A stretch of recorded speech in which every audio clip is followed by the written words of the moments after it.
Yo, DJ, where you been, man? Super. Let's He get is. this thing You look great. poppin'. Thanks, Let's get in there and raid this gator. Let's do it. Hey, somebody order a hot property? Look at this guy. Hey, man, DJ, nice to meet you. Oh, I know exactly who you are, sir. Longtime fan. Hey, what's up, boss? How you doing? I just want to thank you guys for taking the time to sit down with us today. Yeah, man, thanks for having us, truly. Yeah, we're happy to do it. Mango Extremo? Hey, you know I keeps it real fruity. It is Extremo, right? Hey, too fresh. Well, look, it's just great to be able to sit down and talk face to face because, you know, our product is going into your body. It's really important to us to be able to get a read on the people that we want to work with.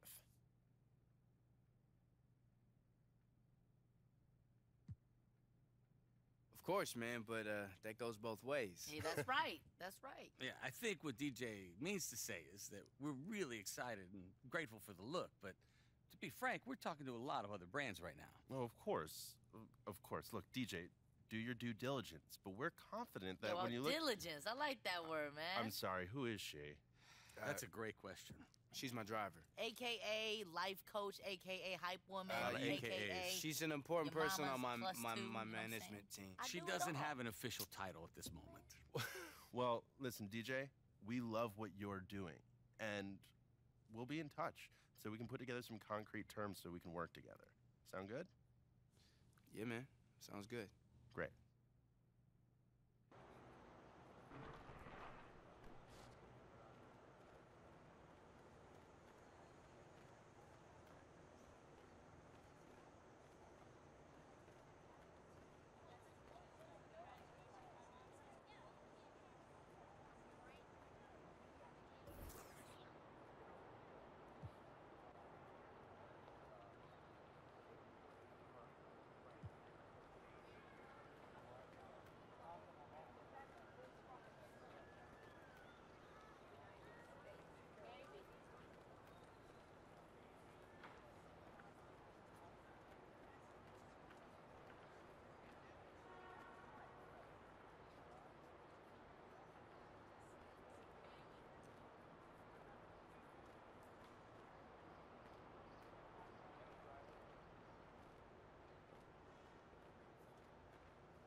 Hey, Sham, Yo, Dame Dollar, baby, what's good? What's up, Rook? Man, Sham came through, man.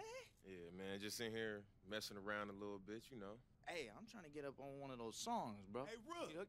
Hey, this the studio you rented out? What's up, baby? What's good, man? Oh, D-Lil, what's happening? What's up with you? What's up, man? Y'all introduce yourselves to Yeah, each other man. already? Yeah, we just met. He Hey, said he this messing my around. boy, man. You know I played in Portland with this dude. Yeah, I know. Hey, you go to that block party that Marshawn Lynch I threw didn't out? even make it, man. Why not, man? I just couldn't be there. I'm happy home, though. Yeah, hey, I'm happy to see you, boy. Y'all missing me out there in A Portland, little bit, man. Just a little bit. All right. Hey, this right here, man, this my rookie, though, Lil. Hey, he into the beatboxing, man. He Yeah, let you you know, hear man. anything yet? He ain't let me hear nothing, man. Let me hear What's something. up? You ready? Come on, man. Rook, you supposed to do that. DJ. Hey. Oh, ooh, that's smooth, huh? I like that. Hey, let me add the key. Ding, ding, ding. You see that? Start messing around. Oh, come on. You know I was doing a little bit in Portland. Come on. You don't remember the freestyles? He lying, huh? Yeah. Oh, man, Yeah, he that's tends cool. to do that a lot. Hey, anyway, hey, if you ever get a chance, man, let's make a track or something. Dude, Man. Hey, I man, would love y'all, that. y'all more than welcome anytime. Man. JBL hooked me up with the best D-Lil, equipment, man. you Come the on man. by. You always come Hey, through, appreciate baby. you, bro. For sure. Nice to meet you, Nice bro. to meet you, too, man. I told you I was gonna come That's through, bro. crazy, man. Yeah, that's my boy. Appreciate you.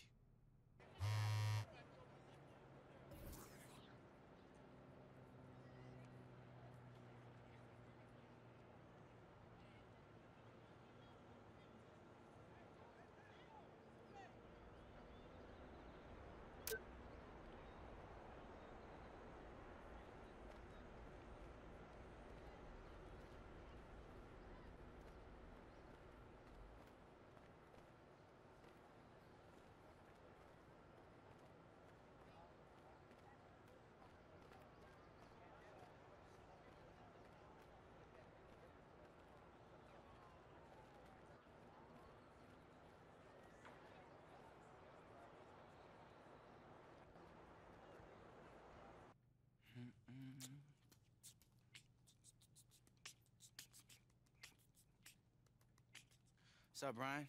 Said you have something for me? I do indeed. Here you go. Nice, man. Hashtag cats. Hashtag hilarious. Hashtag why do they hate cucumbers?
NBA 2K.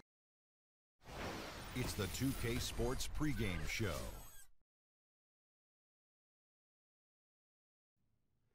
Hey, Ernie Johnson here, and I'm joined by Kenny the Jet Smith and Shaquille O'Neal. Welcome to the NBA on 2K Sports.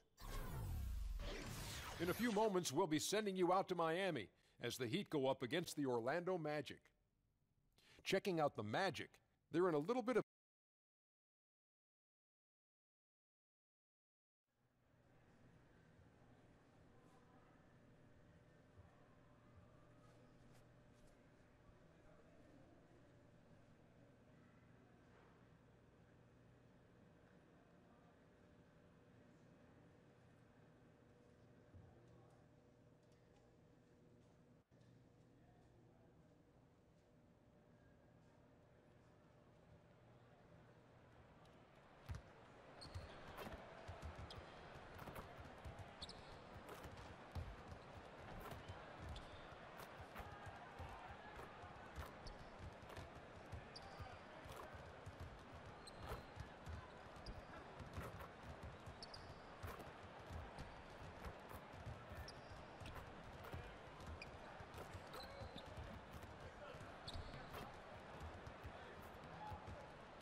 It's Eastern Conference time for the traveling Orlando Magic today. Joined in the booth with Greg Anthony and Brent Barry, this is Kevin Harlan. Our sideline reporter, David Aldridge. They're just off a road trip, and the Heat are looking to settle back in here at home. And, of course, DJ Augustine. This will be their second game without him. What the trade means to me, guys.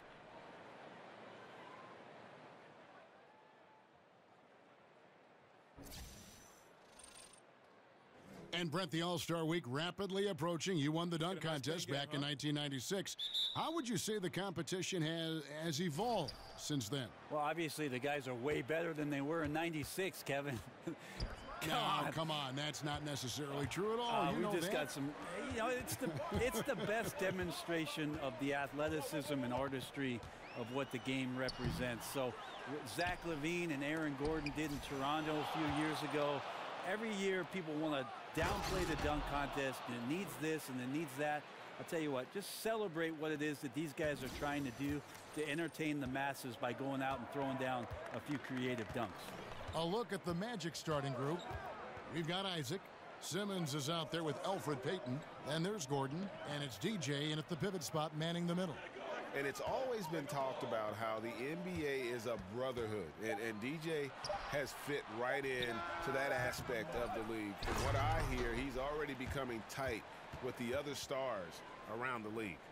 This guy is a beast on the board. And when he gets those second chance points, he does not waste one of them. Well, you love the NBA, but some of these guys have the DNA. He also outworks everybody. Filthy combination. And it's blocked by Whiteside. As soon as Whiteside positions himself, he just spikes that one away. It's like he's playing beach volleyball. The Heat have gone just 1 of 4 to get this game started. Waiters with a screen on Simmons.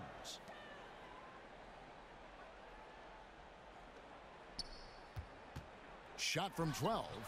And right now they're like a light switch in the off position. 1 of 5 so far. Not an ideal start. And, you know, it's one thing to get the offensive rebound, but then how about the loud bucket he's able to convert? He was in perfect position under the hoop, Greg. You're right. Once he gets his hands on the miss. Pass to Isaac. Orlando moving the ball around. 5 to shoot. Here's Payton. Off the mark there with the three-point shot. The Heat have gone 2 of 6 from the field. Now with Whiteside, no matter what he is doing, he is always setting the tone. The way he goes about defending the rim, it's like he's taking it personally that these guys are not going to score on him. And you know what? He's a tone setter defensively. He gives his group confidence when he's on the floor. And, you know, teams are starting to realize you simply do not go at Whiteside. The block numbers might be down, but his defensive impact is as high as ever. And he's got his first free throw of the game.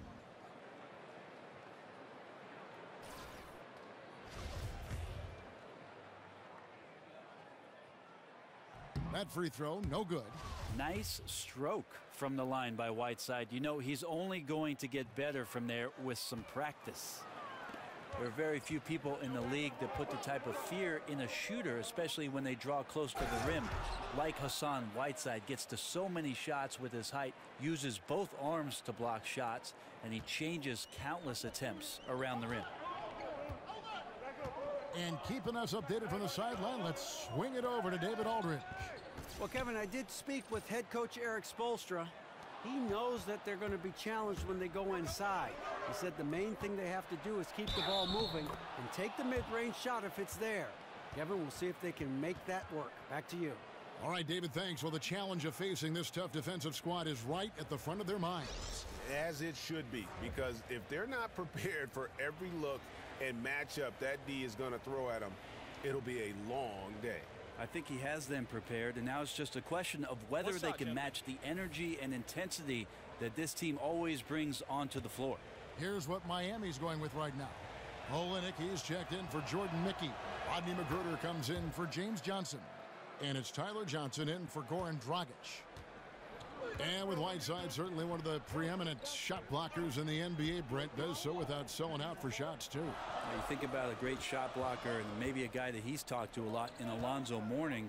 Whiteside does a good job of staying down and waiting until the offensive player gets off his feet or releases the ball so that he can get up there and swat it away. Orlando leading by 3. Just under 3.5 minutes gone here in the first quarter. Here's Payton. He's now 1 for 2 with that bucket. Soft touch on the lay-in. Not everyone has that. Heat shooting in the early going here. Pretty dreadful, 22%. Waiters outside. The feed to Johnson. McGruder kicks to Olynyk. Miami no good on that time either. Orlando, they've gone 4 of 7 from the field, shooting over 50%. Used the shot fake to create the angle, but couldn't get it to fall. The dish to Johnson. Right side, the pass to Johnson. Here's McGruder, covered by Payton. And Waiters kicks to Olynyk. Johnson from outside. Miami no good on that time either. Orlando leading. Payton outside. Ross on the wing. DJ kicks to Fournier. He dishes it to DJ. Pass to Ross. Now here's DJ. Defense is right there. They grab their own miss. Yep, that one goes in there. Vucevic has got his first 2 points of the night. And now you see them starting to really work the ball inside. Here's Waiters, looking for his first basket still in this one. To halt the run, buries the jump shot. I don't think he even saw the defender. It didn't matter. Waiters up to the challenge. And we reached the end of the first quarter. Magic lead by 5. And back in a moment as we'll get underway with quarter number 2.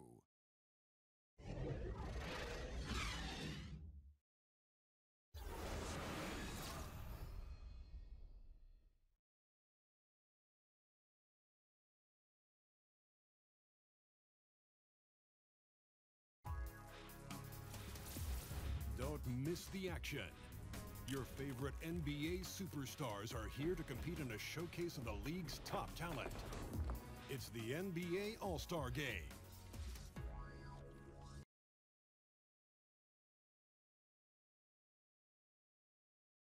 And forward James Johnson battled his way back into the league after some stints abroad. He talked about his approach to the game.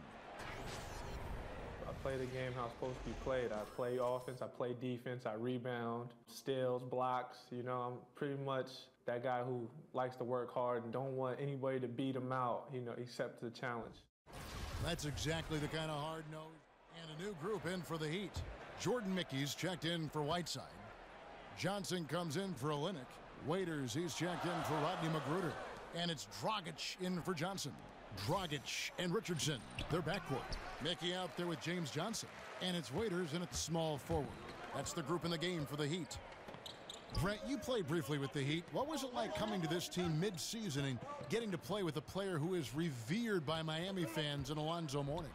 Well, the thing that I always thought about with Alonzo Mourning was the intensity with which he played with, and to watch his approach both in practice and in his preparation to get ready for big-time basketball was the most impressive part of having an opportunity to suit up with a Hall of Famer in Alonzo Mourning. And stolen by Richardson. And let's catch up with our sideline reporter, David Aldridge. Well, DJ in the last matchup against the Wizards put on a show. He ended with 16 points and helped control the tempo by getting to the foul line, drawing a good number of fouls. It was a great combination for a guy who's considered to be more of a role player for this team. We'll see what he can bring to the table tonight, Kevin. Hey, David, thank you very much. What kind of carryover guys you think we'll see for him tonight? Well, we know his confidence level has to be high coming into this game. Physically, he might be a little worn down, but mentally, he's got to be feeling very good. That's an important part, GA. All players get run down physically, but such a great feeling when you're riding one of those emotional highs and a hot streak, which he is doing right now. Simmons, a screen on Richardson. Here's Payton. Tips it. And Simmons is right there. Simmons got the lead up to 9 now for Orlando. Solid rebound there, and with the score like it is, that's an area where they can't afford to get lazy. There's 48 seconds left to play here in the second quarter.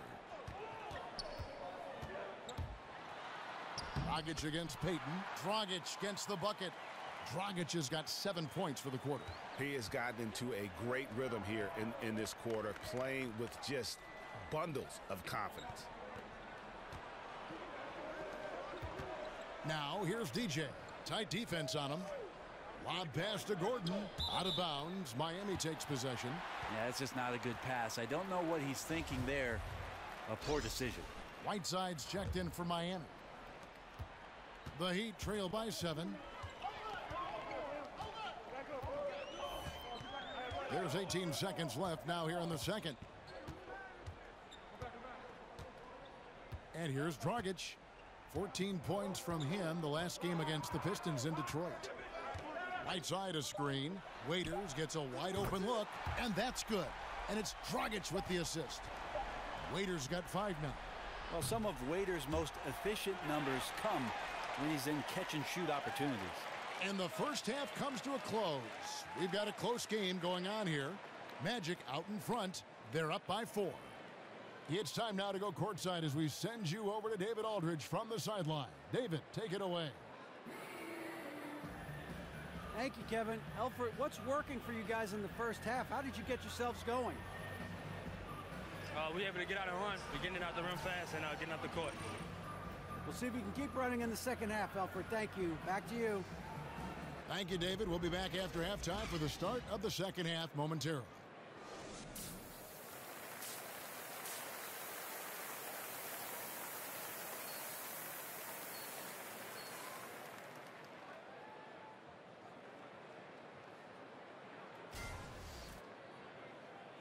Well, both sides have assessed what they need to do over the break in halftime. We'll see now if one can pull out away here in the third.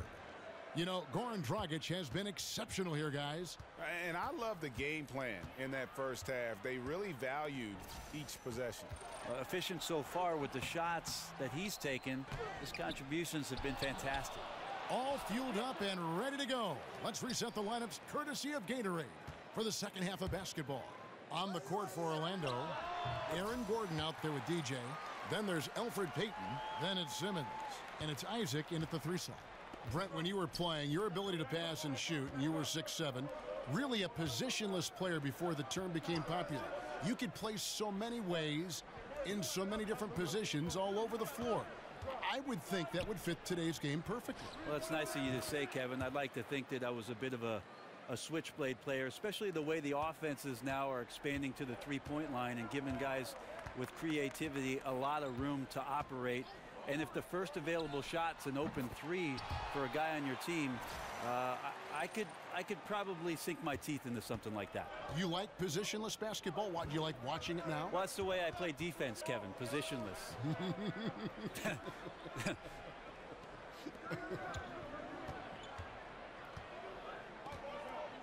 Now, here's DJ. Defense right on him. He kicks it to Payton. The 3. And again, it's Orlando with the 3. The pass shows you the tremendous feel that DJ has. The D has no idea he could thread the ball through there. Dragic dishes to Johnson. Here's Mickey. Looking at his numbers, he's averaging about 6.5 points a game. Whiteside sets the pick for Waiters. And it's Orlando with the rebound. Their biggest lead of the game was 9. Their last encounter was in Orlando. Yeah, but they didn't roll over in that game. Had a good chance still to pull out the victory. Just couldn't come through in crunch time. Yeah, it was not disastrous. They did have some very good stretches in that game, but they just could not sustain it for as long as they needed. Here's Whiteside, and the rebound paying off as they pick up 2 on the second chance bucket right there. And defensively, they are on their heels every time the ball comes inside. Now a timeout called by Orlando. Defeated by the Wizards in their last game, they'll try to put that one behind them. And simply put, they couldn't score. And it never got completely in sync in that one. And this is when you look at the opposition and give them...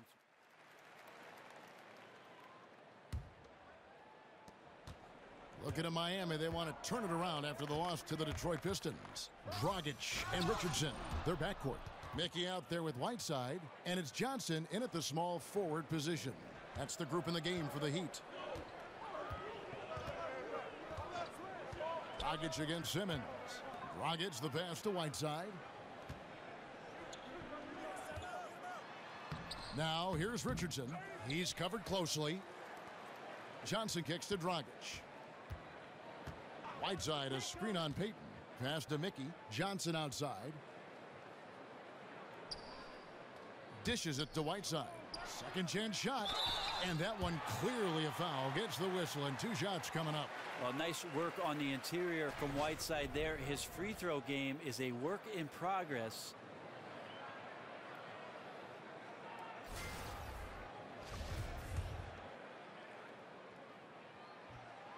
Free throw, good, Whiteside. Waiters, he's checked in for Richardson. And a switcher also for Orlando. Isaac's checked in for Maurice Spates. Well, Orlando shooting it pretty well, close to 50%. Pass to Isaac. To the middle. With the second effort. And DJ with a layup. They should continue to get the ball inside. The defense struggling to contain them. Just over a minute played here in the fourth. Near the three-point line, it's Dragic, and it's DJ with the rebound. Well executed, great rhythm. You've got to finish that one. Well, it's like Thanksgiving out there, carving out space off the screen. Just couldn't complete the play. Well, the defense looking at him like a Rubik's Cube. They cannot figure him out. He continues to light them up from the field. More importantly, they're winning. Takes it from 10. Hits some rim on the way in, and the bucket's good. And 11 points for Goran Dragic. And as Dragic went up on the jumper, he knew the defense was there still. Finds a way to knock that one in. You almost have to assume he's going to knock those down when he is that open. That one good for two. Dragic has got the game tied up here for the Heat. And finally, they fought themselves back to even the score. We've got a new ball game here now. That took a lot of energy just trying to even things up. We'll see if they have enough left in the tank to finish the job. To take the lead. Good as the jump shot falls. Dragic has got the lead up to 2 now for Miami. The Magic have gone 3 of 6 from the field so far in the fourth quarter. And there's the pass to DJ. Orlando moving the ball around. Oh, what a pass. And then he lays it in with the circus move. So smooth. Now here's Dragic.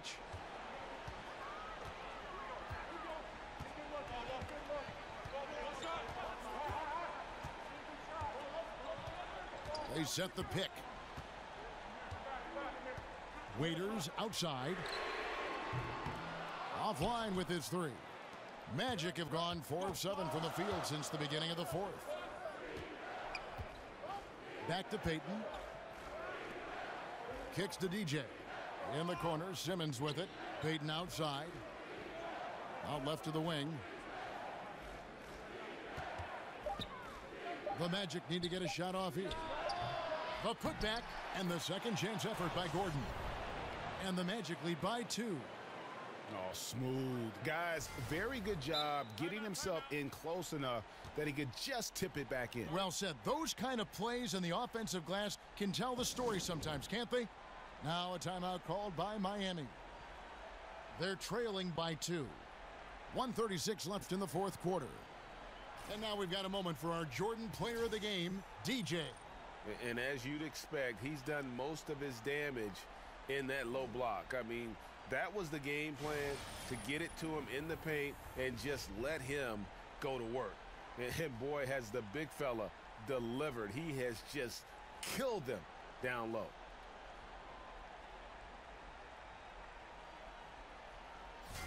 Okay, well, let's check in with David Aldridge, who's reporting from the sidelines. Well, guys, during the last break, I listened to Eric Spoelstra address the team.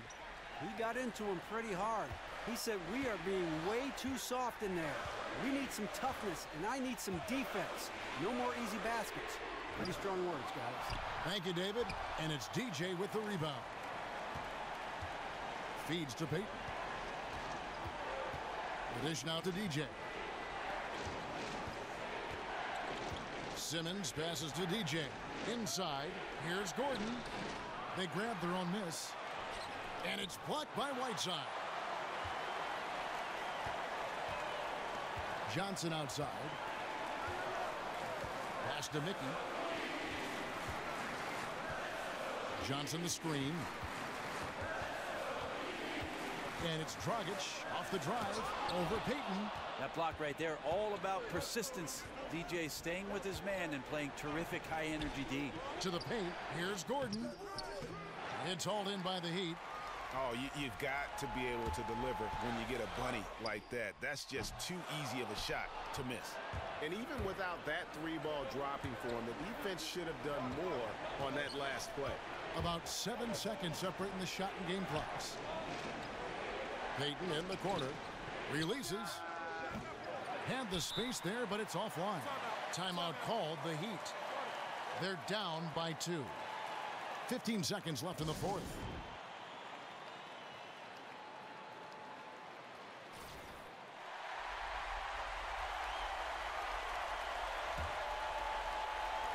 They've been trailing for a few minutes here. But that could change right here. No good from Dragic.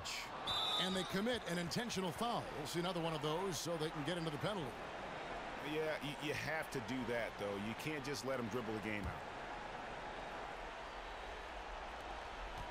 And an intentional foul right there.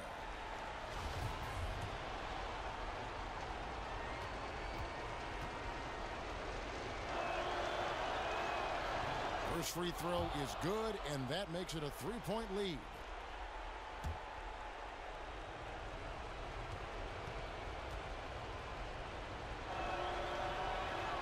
And a tough break as his second attempt at the line, no good.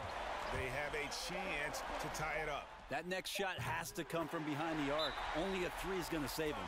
Well, what a tremendous shot from Dragic there. He is defining clutch. Time call here. The Magic decide to talk it over.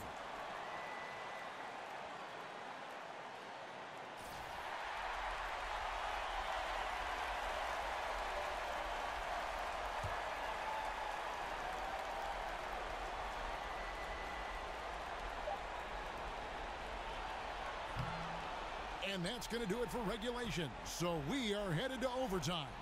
Back after this from the American Airlines Arena.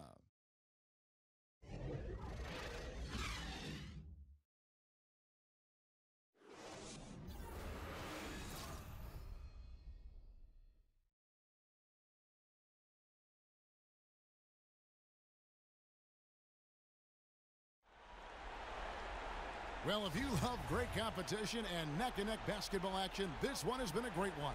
Overtime number 1. Getting going right now. Tip-off goes to Orlando. Brent, so many heady players, tough players, eventually become coaches. We've seen it time and again. And what kind of situation would it take, for instance, for you to get involved with that? Either on the floor, on the bench, or in the front office? I'll tell you right now, Kevin, I'm so thankful for my local YMCA, because I've coached the 5th, 6th, 7th, and 8th grade teams for the last few years. Good for you. I'm not getting paid for it, but I think I'm learning more there than I would in the league. But you enjoy it. I do enjoy it, and Kevin, I think basketball's been such a big part of my life that at some point I will love the opportunity to be involved with one of the 30 teams in the league in some capacity. They'd be lucky to get you. And each bucket at this point feels like a backbreaker. Well, to win at this level consistently, you cannot be faint of heart, and he's going in for the kill. Now Dragic, Johnson outside. Passes it to Magruder. Screen by Olynyk. Clock at 6. Magruder kicks to Olynyk. From deep, Johnson. And there's the whistle that goes on Jordan Mickey. And that'll be his 3rd foul so far.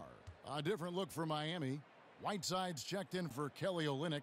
Johnson comes in for Rodney Magruder. And it's Waiters in for Johnson.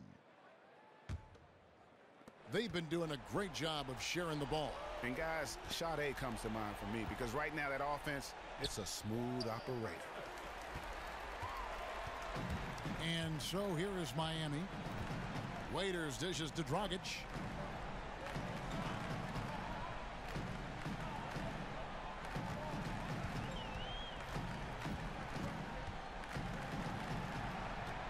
Back to Waiters. Got a piece of it. And they force the shot clock violation. Great D.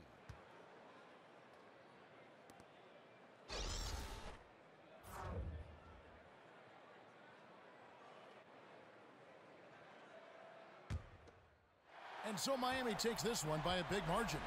A double overtime game can really take its toll on the players, and after this one, the officials, the fans, everyone's going to have to take a needed rest. No doubt. You have to dig that deep and play with that much determination to get a win. It was earned, and I tell you what, they've got to feel really good about themselves for fighting through. And that about wraps it up. For Brett Berry, Greg Anthony, and David Aldridge, this is Kevin Harlan along with our 2K Sports crew. So long.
Bro, I'm trying to get some new kicks, man. Yeah, man. Hey, I saw some new ones that just came out. Really? Ready to go? Yes, ma'am. I was talking to DJ. Man. Bro, I'm so not looking forward to this. Good luck, bro.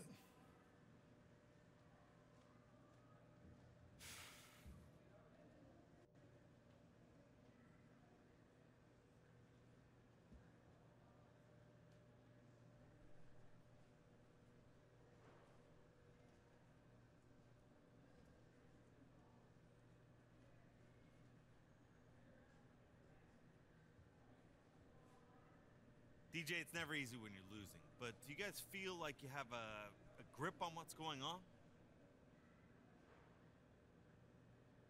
I mean, we know what we have to do.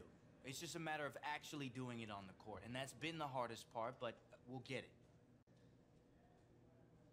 Anyone? Come on, don't be shy. Okay, I'll go. DJ, you guys seem to come apart at the end of the game. Was it miscommunication? Mistakes?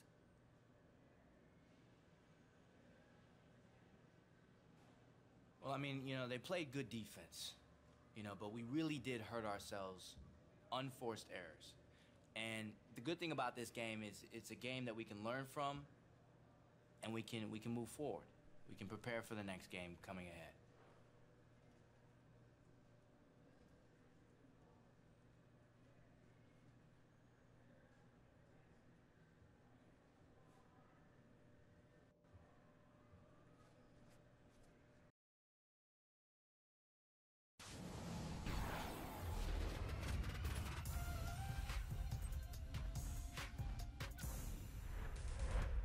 Thank you for joining us on stage. It's the 2K Sports pregame show.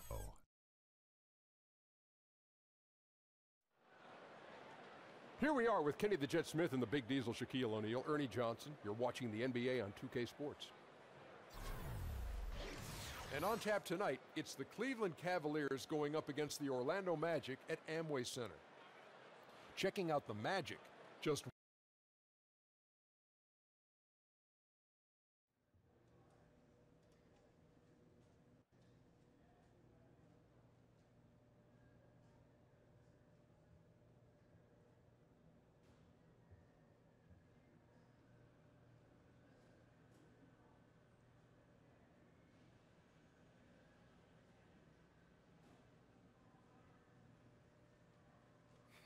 Yeah, now that's the kind of energy I like to see. Feels so good to be home.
And welcome everyone to another presentation of the NBA on 2K Sports. This is Kevin Harlan, joined by Greg Anthony, Steve Smith, and on the sideline, David Aldridge. We are here in beautiful Orlando, Florida. We are live at the Amway Center, home of the Magic. And, of course, DJ Augustine. I think they're still searching for someone to step to the plate. And nothing tips. Well, guys, thanks, David. That philosophy is what helped win Cleveland a title back in 2016. Always positive, always thinking ahead. And the All-Star game and the fanfare coming up upon us. You've seen so many of them, Steve. Any All-Star game stick out to you as your favorite? All right, ready to go? I think the Vince Carter show he put on in Oakland, that definitely stands out because I thought I had seen it all, Kevin, until some of those dunks Vince was doing. Amazing. So I would think that one for sure stuck out for me. And a look at the starters for the Cavaliers. Smith is the 2 with LeBron at the 3. Thompson is out there with Channing Frye, and it's Thomas in at point. Orlando moving the ball around. And it's DJ missing. And the whistle blows, and it's going to be an over-the-back call here. Yeah, good box out. Keeps him shielded off and then draws the over-the-back call. Over eager to make a play. Got out of control. That's an unnecessary foul. The putback. Frye passes to Thomas. Here's Thompson, and Thompson throws it down. And this is where Thompson likes to get his touches, right at the basket. Fournier with the ball. He's averaging just around 8.5 points a game to the left side wing. Isaac, that's good, and it's Peyton with the assist. Isaac's got his first bucket of the game, and he's on the board for 3. LeBron outside. Frye with the ball. He's against Williams. Smith for 3. Rebound by Williams. Cleveland on defense. Coming into this having notched a win against the Rockets in their last game. Guys, there's so many great scorers in our league. It makes it tough to get stops, but somehow they were able to do it consistently in that one. The reason why their rotations were quick, they prevented easy shots and they kept their opponent out of rhythm. Oh, easy putback. No one got a body on it. And there's one thing you're trying to minimize. It's second chance opportunities. Poor defensive rebounding for them. Pass to Frye. He dishes it to James. Back to Frye. The tray. Fournier pulls it down. And they had some botched coverage that turned into no coverage. Outside Thomas. He kicks to James. The shot, no good. And Orlando will come the other way. They're moving on after the tough loss they took at the hands of Miami. A long and tiring game, made worse, obviously, by the fact they ended up in the second overtime falling short, which can be a real morale killer. 6 on the shot clock. Stolen by Thompson. Smith dishes to Thomas.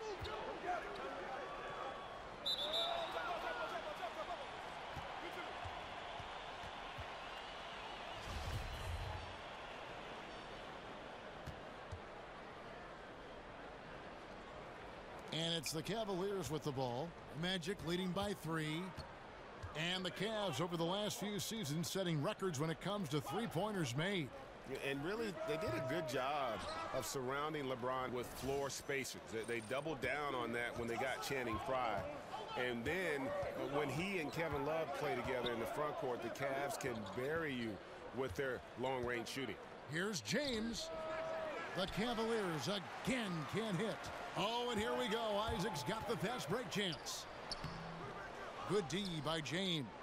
You know, with that much room, you don't lay it up. You throw it down like you've been disrespected. Smith kicks to LeBron. They need this one. And it's going to be 2 free throws. Drew contact on the shot. And LeBron James in 2014 took on the burden of leading a young Cavs team back to greatness. He changed the whole culture, showing them what it took to win it all.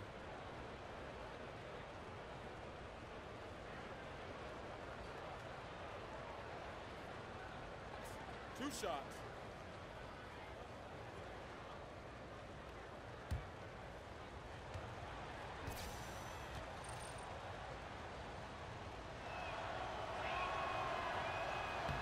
First free throw is good.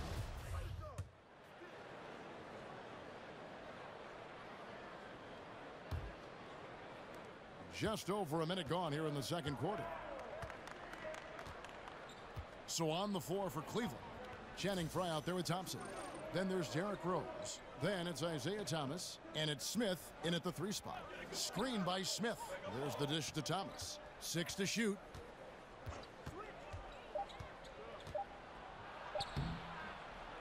It's rebounded by Payton. That's one of his shots in his arsenal, but it was terrific rim protection. Let's go now to the sideline and catch up with David Aldridge.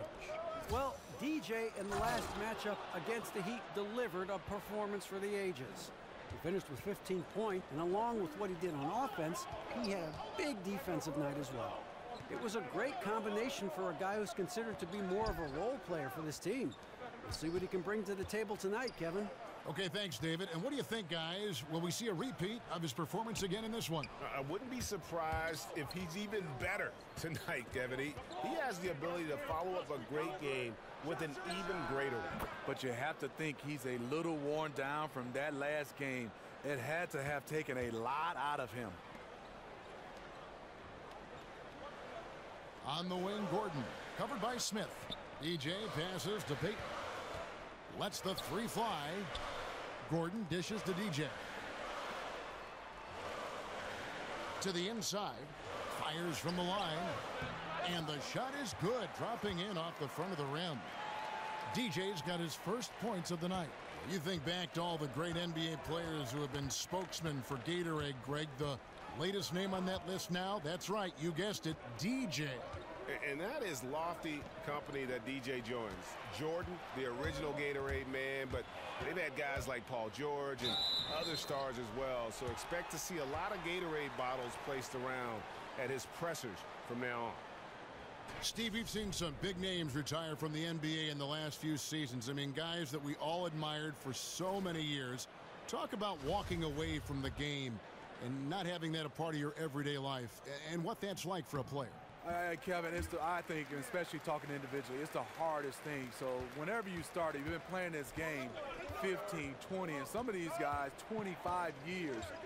To be able to say you're not playing this game and to go to the next step, it's definitely hard because you've had this routine.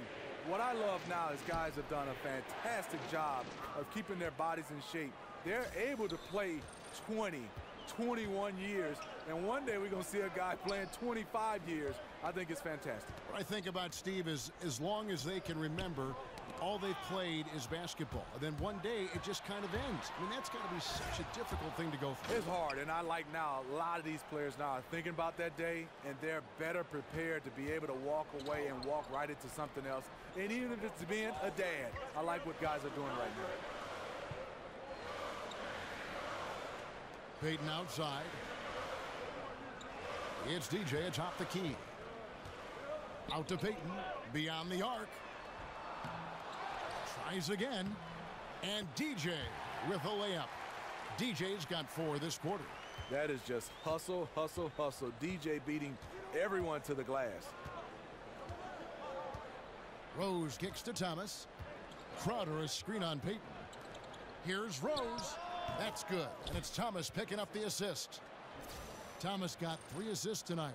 It's amazing. He is on fire here in the second period after going scoreless in the first. And oh boy, a lot of contact there, but he gets the call and will shoot 2. J.R. Smith picks one up. And for a guy who went undrafted, who had to impress scouts through individual workouts, credit DJ for his relentlessness. This is his first chance at the line tonight.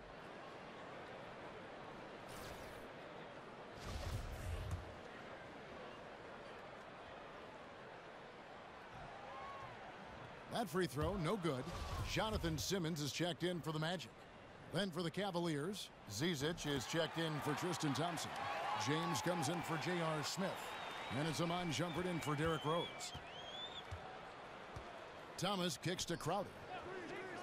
Pass to Zizic.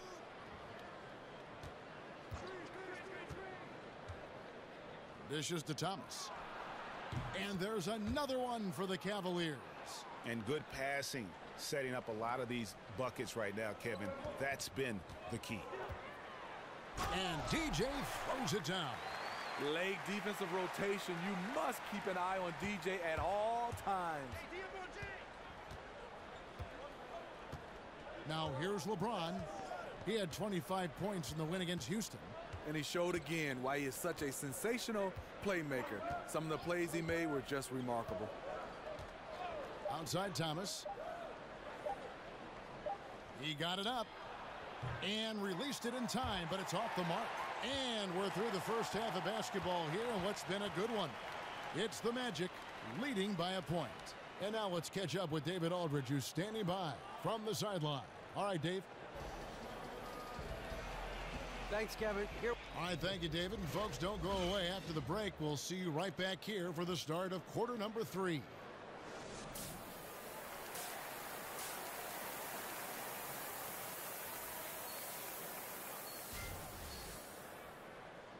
We have a close ball game on our hands as we get set for the second half of basketball. A fantastic game from Derrick Rose in this one. And I just love how aggressive he is. Usually tries to work for the best shot that he can. And that really tests the defense. It's hard to take the right angle on him to contest the shot. Peyton and Fournier are the 1 and the 2. Allen Williams out there with Isaac, and it's DJ in at the center, filling out the middle. That's who's out there for Orlando. Thomas with the ball. Williams picks him up. That's tipped. And that long wingspan of Isaac aids him there in turning away shots, but it's also the timing he displays when he attacks the shooter.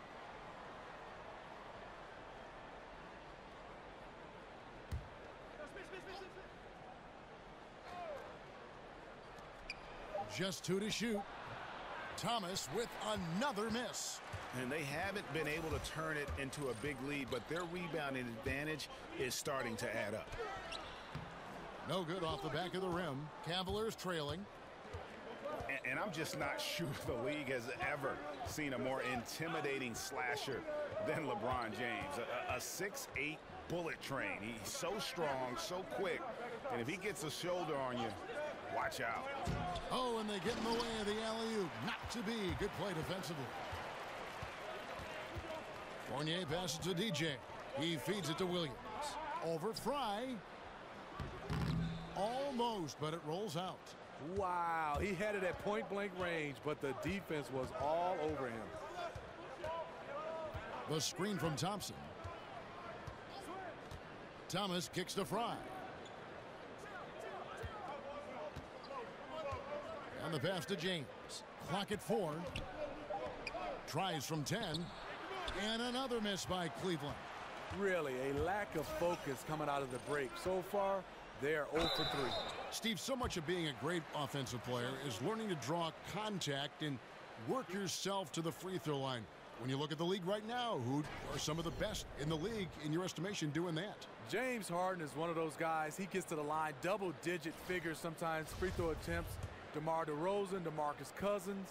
I think Russell Westbrook, because he's such a guy that's in attack mode and he likes contact. The guys who like contact, they get to the line a lot. Well, probably a little draft in the arena tonight. He's the last guy you expect to miss the mark by that much. Absolutely. Here's what Orlando's going with right now. Vucevic, he's checked in for Williams. Ross comes in for Isaac, and Wells is subbed in for Fournier. The offensive rebound. Thompson with the bucket. Thompson's got his team on the board first here in the second half for the Cavs. Orlando trailing here. DJ kicks to Wells. Now the feed to DJ. Now Wells. He averages a bit over 6 points a game, but they'll get another chance. Here's Vucevic. Once again off the mark, Orlando. You know, they don't score on that shot, but they're going to be happy with those kinds of possessions. And on our sideline, our reporter, David Aldridge. Guys, Tristan Thompson has one of the longest consecutive games played streaks in NBA history. He said, the mind's a powerful thing. And if you tell your brain everything is all right, you'd be surprised on the stuff you can achieve. We have the mental toughness to push through our limits. That's how you become great and test yourself as a player. Kevin? Well, David, Thompson certainly a mentally strong player. Always nice to have someone you can rely on night in and night out. Orlando making some changes. Aaron Gordon comes.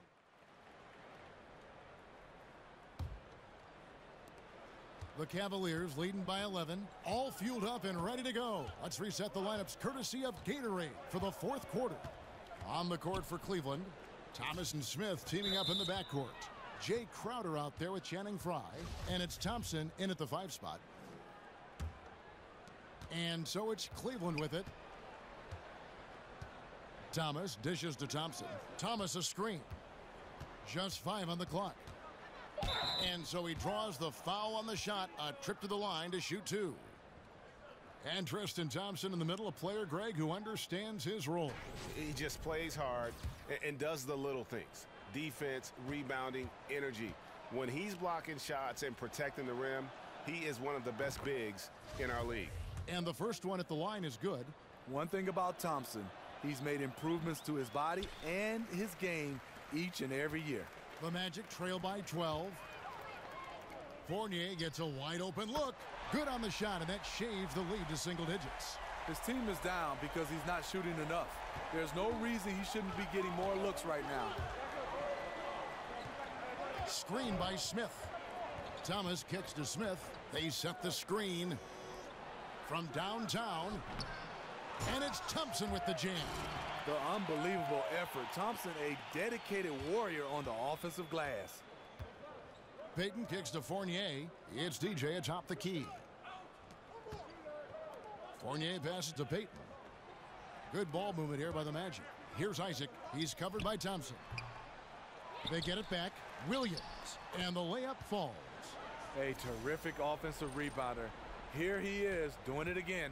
The Cavaliers leading by 9. Outside Thomas. Feeds it to Frye. The screen from Thompson. And Frye kicks to Smith. Off target from three-point range. Magic have gone 2 of 4 from the field since we started the final quarter of play. From about 16. And it hung on the rim but wouldn't fall for him. Cleveland's gone to the three-pointer 11 times tonight, nailed 5 of them. There's the pick. Thomas dishes to Crowder.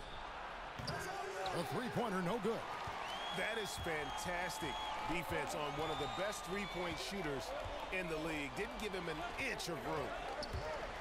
Passes it to Fournier. It's taken away by Smith. Drops in the breakaway layup. Whether shooting a jump shot or heading to the rack, JR can be a tough matchup in transition. And the replay is courtesy of Under Armour. Unleash chaos. It was a great sequence from the steal all the way to the finish at the other end. Outside Crowder. Kicks it to Thomas. Back to Crowder. To the wing on the left. To the inside. Rebound by the Magic.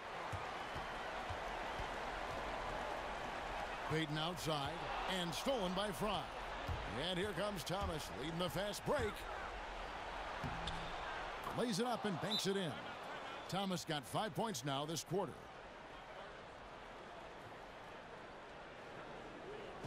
Time call here. The Magic decide to talk it over. They're down by 13. 1:33 left in the game. And now let's present our Jordan Player of the Game, Isaiah Thomas.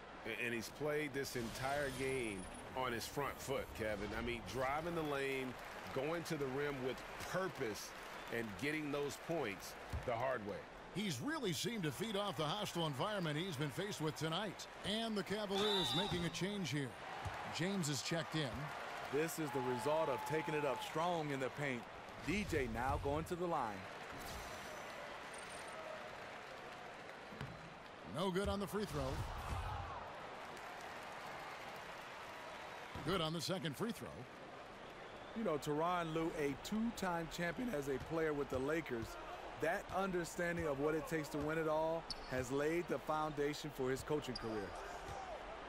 Frye passes to Smith. And the 3 off target.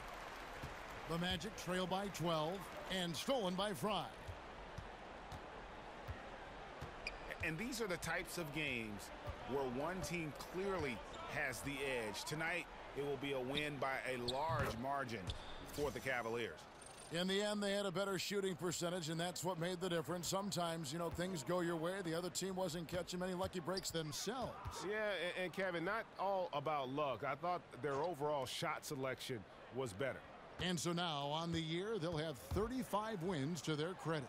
And they're going to bring this season series to an end with a very nice victory here today. These teams spent a lot of time on the floor together this year. And a great team effort tonight, helped in large part with contributions in the nice night it ended up being for Isaiah Thomas. He was doing everything right, and the points came in bunches. Definitely had the hot hand. And Tyronn Lue talked about his breadth of experience as a player. He said, I won titles. I also played in the worst team in the league. I've done it all. Also, Kevin, to add to that, he's been a starter. He's been a bench player. He's missed time with injury. That helps when he's trying to relate to his players because he's been there and has been through everything and whatever they're going through. I love how he absorbs the foul and still had a chance to knock that one down. And he can't get the first one. And so it's Cleveland taking care of business in this one. They came in here and took care of business like they were the home team. And Kevin, how about the mental toughness that this group showed? They were never rattled at all by the opposing fans. Well, folks, that's going to do it for now.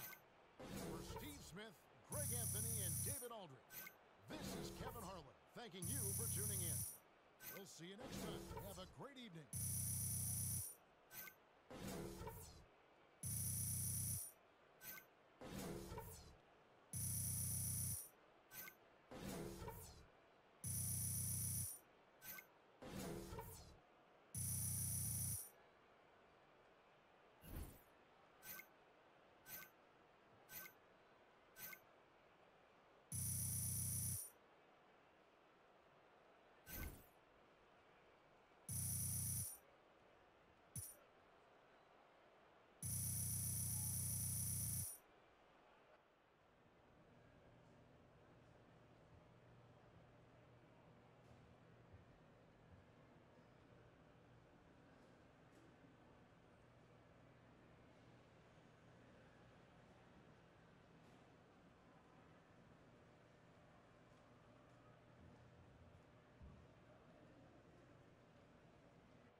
D-Swizzle, what's up, man? I'm sorry I'm late, bro. I had to take care of something at the crib, fam. Come on, man. But I know what I want, though. Oh, no.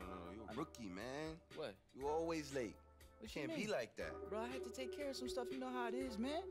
But I know what I want, though. I want the crown, man. I'm gonna get that crown. The Kobe crown? Yeah, why not? Come on, Kobe did that. Like, you know what I'm saying? You gotta do your own thing. Okay. It's all right, though. It's all right, you know what I'm saying? Get your own thing going, and then, you know what I'm saying, you can start from there. So, how was it like working with Kobe, bro? Kobe, he was cool, man. He's a man. He's a problem. He's a problem? Yeah, for sure. Man, you lucked out, bro. You Remember I was telling him about the working hard thing? Yeah. He was the one that I really saw do that. That's crazy, man. Like, what kind of routines did he do, bro? Same, you know what I'm saying? Same pivot, jump shots. The same pump shots? fakes, every day. It was How the many same times? thing. Thousands of reps every day. Wow, he had you in there doing that too? Yeah, but I didn't get the opportunity to do it all the time because I was late sometimes, but not all the time like you, man. Oh, so you saying you gotta be more professional, you know what I'm saying? But all right. You a rookie, you be there. All right, bet. Ooh, I'm thinking more the butterfly look. You know what I'm saying? The For butterfly you? look. No, for you, like on the face. You put the butterfly on the face. Oh, that's cool. Yeah, bro. Yeah, no, that's not for me. You could do it, you know what I'm saying? You do whatever, you know what I'm saying? Kobe did the crown. I'm saying. I think I'm gonna go with some headphones. You know what I'm saying, for DJ. You know what On I'm the saying? face though. Nah, not on my face. All right, man. All right, we'll see.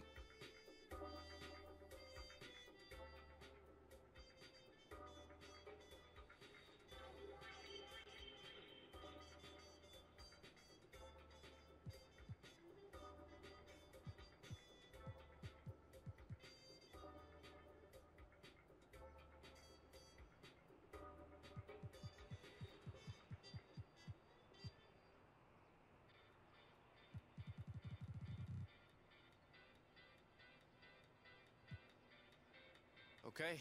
Appreciate you showing me your stuff. I think I'm all set. Of course, you got it. I bet.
What's up, Brian?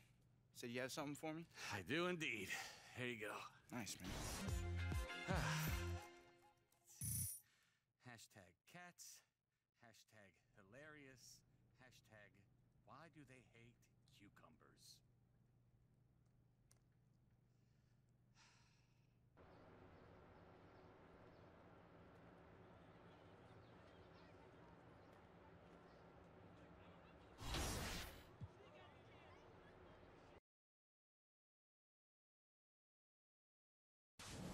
We do have a lot of fans out here today, so I want to take a couple questions from the audience. Who's your best teammate you've ever played with? Best teammate you've ever played with? My best teammate is pretty much all of them. I love playing with Shaq. You know, Shaq. It's the 2K Sports pregame show. This is the NBA on 2K Sports. Ernie Johnson, happy to be here with my partners, Kenny the Jet Smith and Shaquille O'Neal.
The skyline of Orlando seen here during a gorgeous sunset. Quite a backdrop for our broadcast tonight.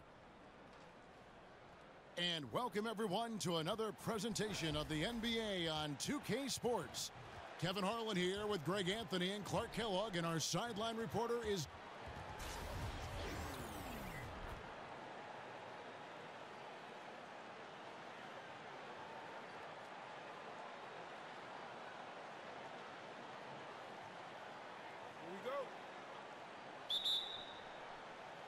And it's the Hawks to start out. A look at Atlanta's opening lineup. Schroeder and Bellinelli team up in the backcourt. Then there's Kent Bazemore. Then it's Plumlee, and it's Wiltshire in at the 4. Bazemore for 3. Here's Plumlee. That's tipped.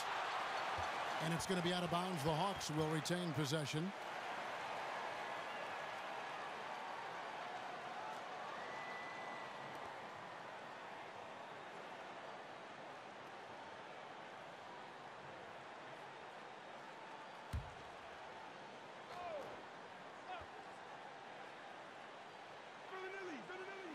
So it's the Hawks now. Schroeder outside. Wiltshire kicks to Bellinelli. And stolen by Fournier. One-on-one fast break. And that one is hammered home. In the fast break situation, if Fournier sees an opportunity for an easy score, he's all in. And Evan Fournier out of France. His father was a judo champion. And you know, Fournier is conscious of European players' reputation for being more finesse, soft, if you will. And I think he's done a nice job being aggressive and getting himself to the free throw line by playing a more physical game. I think at 6'7", he wants to dispel that reputation as being a finesse guy. Oh, that's blocked. Not looking good for him so far. 4 straight misses to start the game. And DJ throws it down. And this upcoming offseason will be a big one for DJ. He's scheduled to be a free agent, and a lot of teams will want to add him to their roster.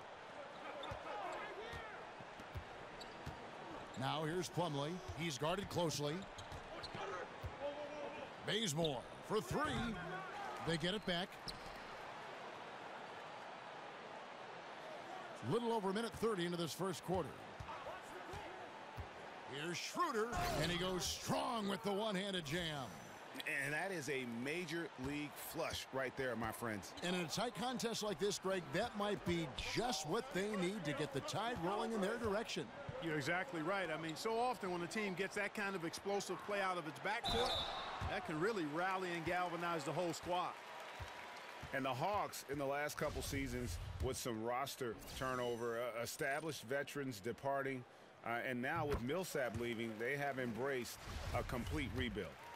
And the Hawks traded Howard and lost Paul Millsap in short time. So the rebuild, it would appear, is on for Atlanta. Yeah, and it seems like they feel good with how they've approached it. You know, you got to commit to turning things over and starting anew. And the Hawks have taken the first steps to building towards the future. Pass to Bazemore. Takes a 3. And it's DJ with the rebound. Hawks on D. They trail by 3. They come into this one following the loss to the Grizzlies. Yeah, they gave up in that one. The defense constantly breaking down way too many times. Yep, and that's not a winning performance. I mean, you got to tighten up the defense moving forward if you're going to get some W's. Yeah, and you could tell he thought that triple was going to fall. And Bellinelli kicks it over to Schroeder. Now the dish to Plumlee. And off the front iron, and in it goes. Magic have gone 2 of 3 here to start out the game. The pass to DJ. Magic moving the ball around. There's the feed to Williams. And it's sent back by Plumlee. They get it back. Fournier dishes to DJ. Another shot. Plumlee with the steal. And even 3-on-3 break. Nobody near Schroeder. And the go-ahead bucket, no good. And that's the shot you want to create. They just can't get it to fall. That's what I call an everything but. Good execution, just didn't knock it down. But you're right, they're happy with that shot. And now the first timeout called here for the Hawks. It's a constant refrain when you're talking about Elfrid Payton. He's got to improve his outside shot. Defenders are going to continue to dare him to shoot it when he's on the perimeter, and he's got to improve that part of his game. So Orlando going with an almost entirely new group here. Vucevic, he's checked in for DJ.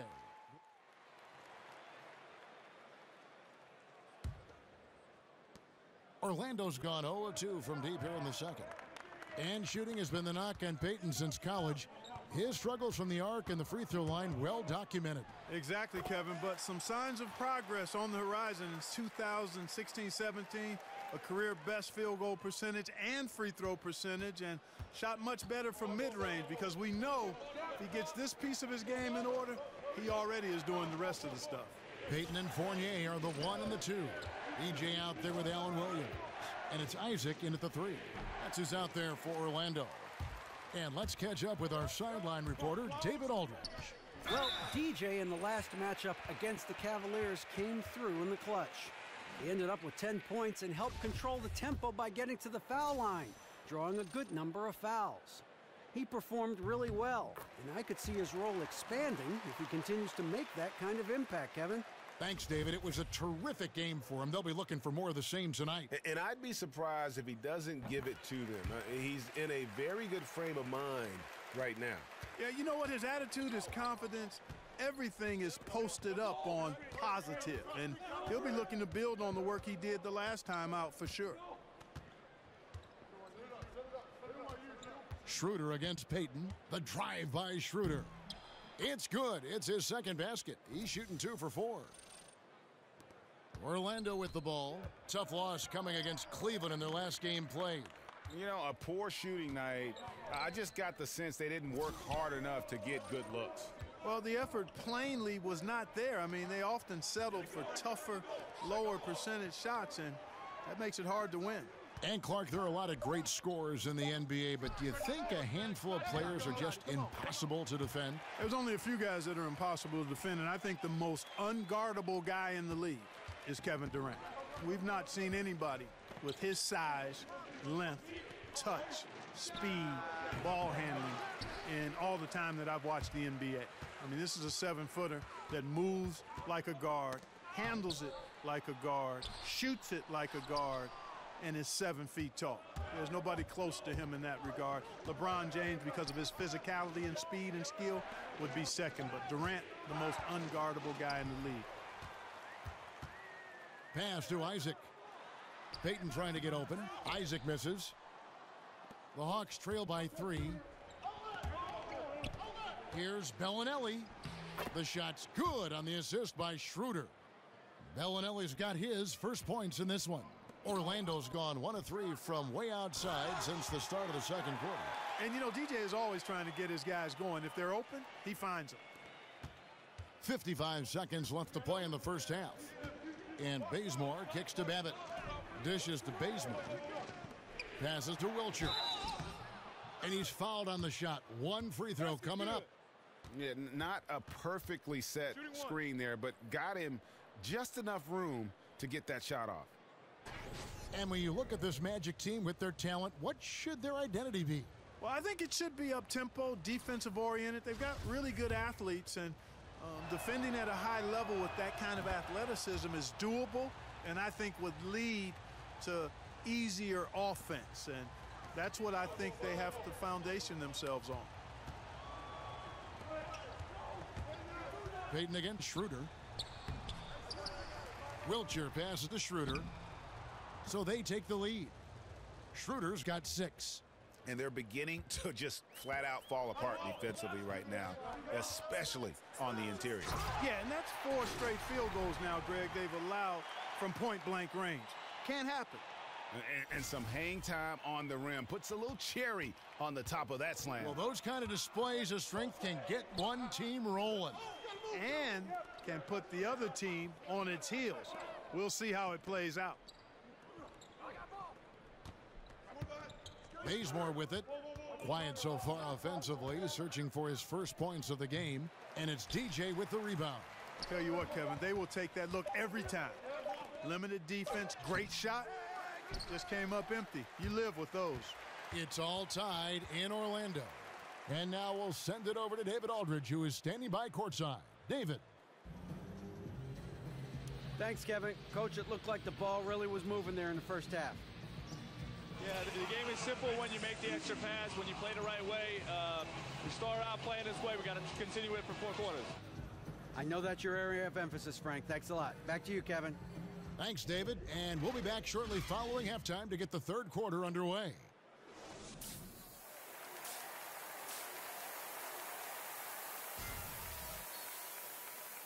Welcome back, everyone. The second half about to get underway, and it's been a close one so far. You look at DJ in this game, he's been everywhere. And I loved in that first half that they were patient, looked for good shots, and knocked them down. Yeah, I liked how they took the initiative. They were really locked into what they wanted, not letting the defense dictate their shot selection. Third quarter action getting rolling right now, brought to you by Gatorade, all fueled up and ready to go. Here's who's on the floor. And so in the game for the Hawks, Schroeder and Bellinelli team up in the backcourt. Then it's Miles Plumlee. Then there's Kent Bazemore, and it's Wiltshire in at the 4-man position. Plumlee with the steal. Schroeder against Payton. Schroeder kicks to Bellinelli. Puts it up from 12, and that one is off. And Orlando the other way now. Next up on the docket, the Bucks following this one. That game will conclude a 3-game homestand. The shot's good from Fournier.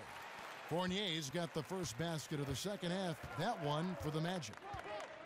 And Elfrid Payton was drafted 10th back in 2014, played 3 years at Louisiana Lafayette. Very young for a junior in terms of his age. The story goes that he started kindergarten when he was only 3 years old. Man, that kid got an early start on schoolwork, and he looks like a really smart player, too. There you go. Relentless pursuit of the ball. I love it. He never stopped working. And we're about a minute and a half here into the second half. They could use a big shot here to get this offense going. Too many empty possessions. Right now, they need a basket. Offensively, the struggles continue. 0 for 5 to start the half. And Elfrid Payton with one of the most unique hairstyles, Clark, that you will see in the league. Yeah, and there's a story behind that hairstyle, Kevin. I mean, his high school team in Louisiana made a vow not to cut their hair until they won the state championship. They lost in the state semifinals, and Payton seems to have kept that vow all this time. That's good from Isaac. Well, this guy.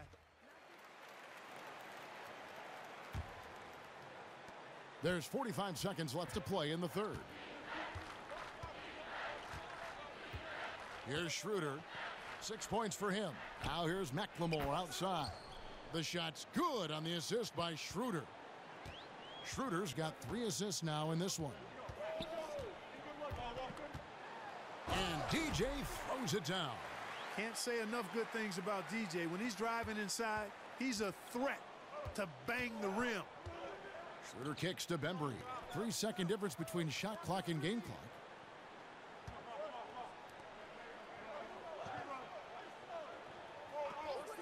He dishes it to Bellinelli. His 3-pointers off the mark. And you know what? You can't get a better screen. Frees him up beautifully, but he just fails to capitalize. Clearly a frustrating missed opportunity there. Perfect screen, got him the space he needed, but he bricked it. And so it's the Orlando Magic going into the break with a 10-point lead. They've been playing some ferocious defense, and we'll be back with you shortly.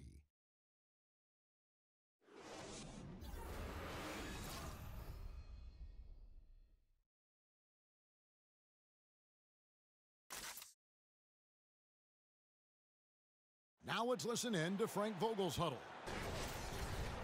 Playing for each other. You're scary good when you do it. What we've done to this point means nothing. We need a strong fourth quarter. That's Frank Vogel giving his guys some praise, but much work left to be done here.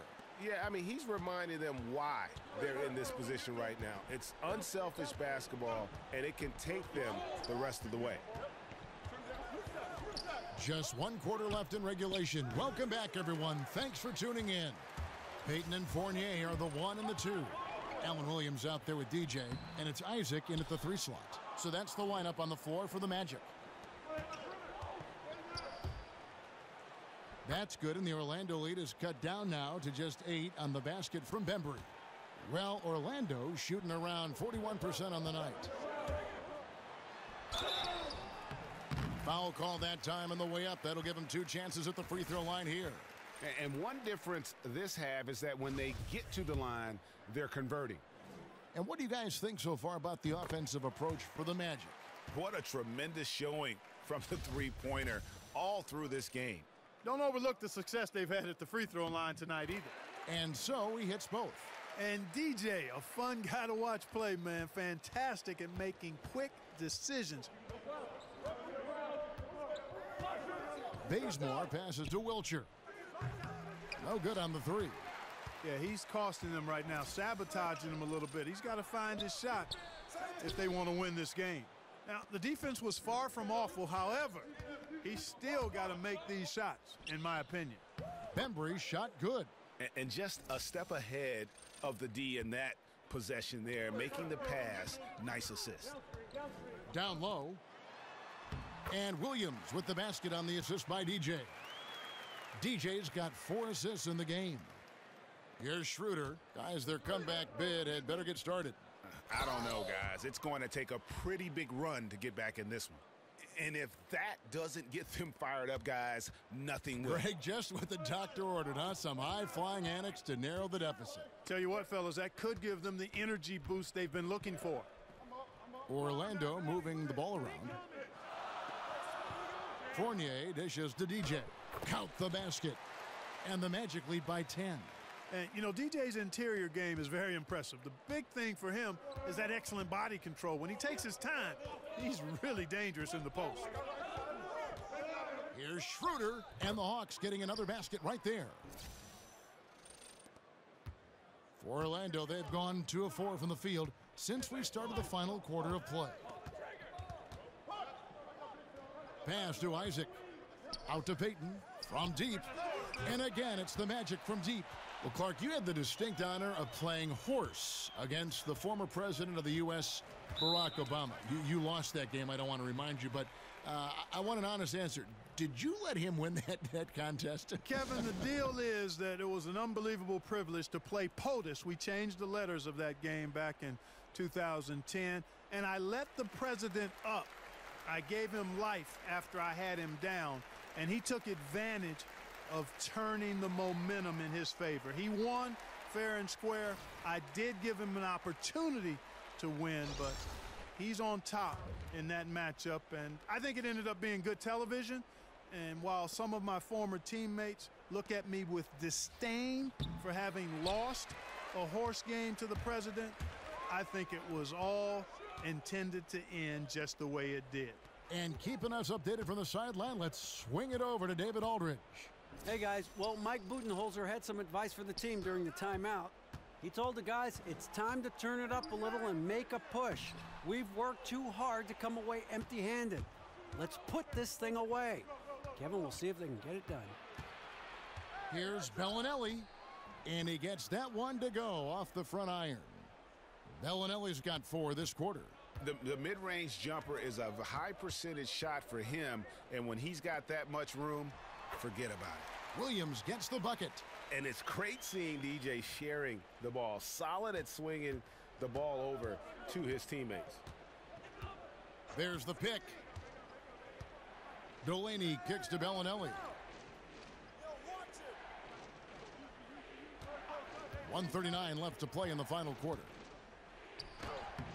An easy layup after coming off the pick. Yeah, and Bellinelli, very creative, has that ability to get into the heart of the defense. And it's DJ missing. And typically he has the touch to finish when he's in tight, but not sure on that possession. And stolen by Fournier. Pass to Isaac. Kicks it to DJ. And he can't bank that one in. The Hawks trail by 9. Bazemore on the wing. Again, the Hawks score. Time call here. The Magic decide to talk it over. They're leading by 7. And 1:01 left in the fourth quarter. And now we get the chance to present our Jordan Player of the Game, DJ. And he's provided them with a major mismatch on that low block tonight. That they've been able to lean on his scoring in the paint. And if nothing else has worked, he's given them a reliable option on every possession.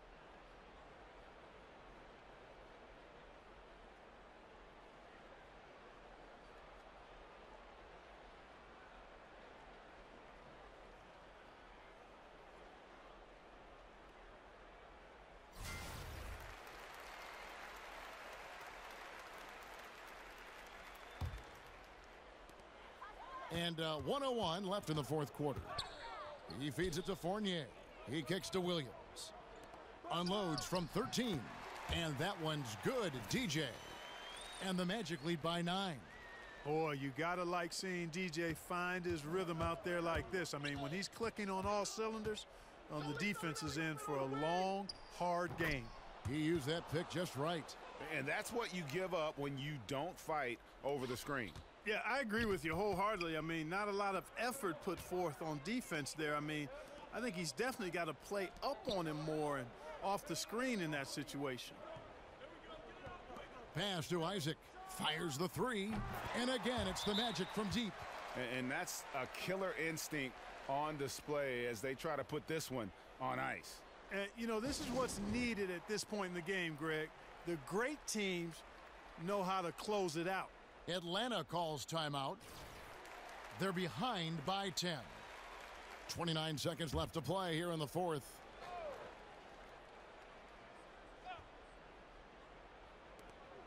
Five seconds separating the shot and game clocks.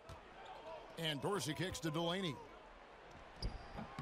And it's wide right. Hits off the rim. And it's the Magic's ball. And so the Magic can now just hold on to the ball. Plumlee with the steal, and it's going to be out of bounds. The Magic will take it.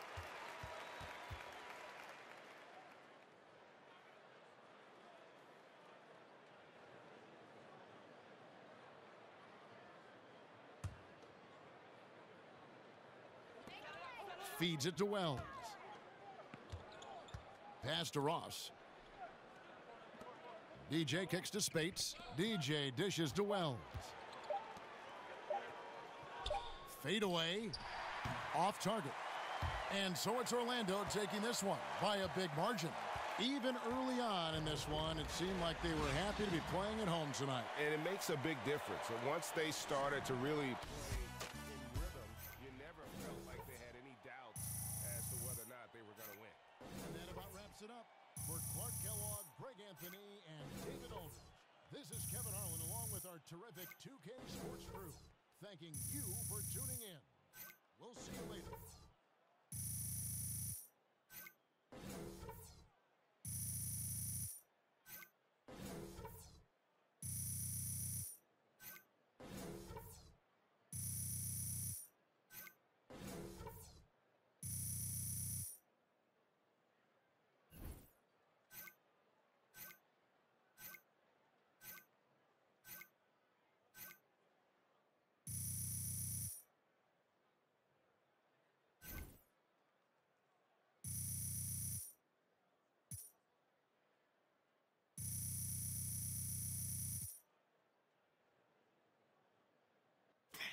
Go, baby. DJ, fantastic game. Thanks. Listen, Kevin and the guys want to talk to you back at the studio. Right this way. Let's do it.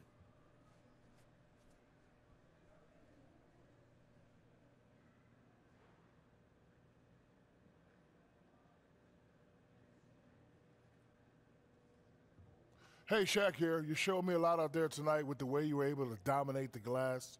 Was that something you set out to do?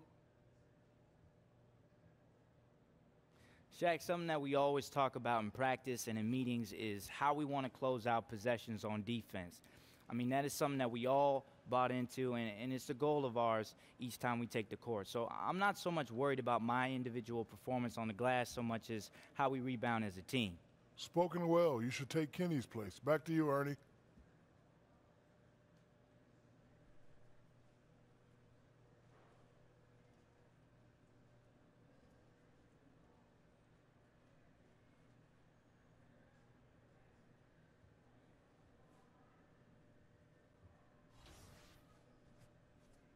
DJ, we're reporters as well as fans of the game. We watch you on the court. We know we could never do what you guys do. But what would you say happens behind the scenes that we overlook? Oh, it's the coaching, hands down. I mean, as players, we work off, you know, during practice and after the games. But the coaches, I mean, they're the first ones in, the last ones out. I mean, they set the foundation for what we do in the game.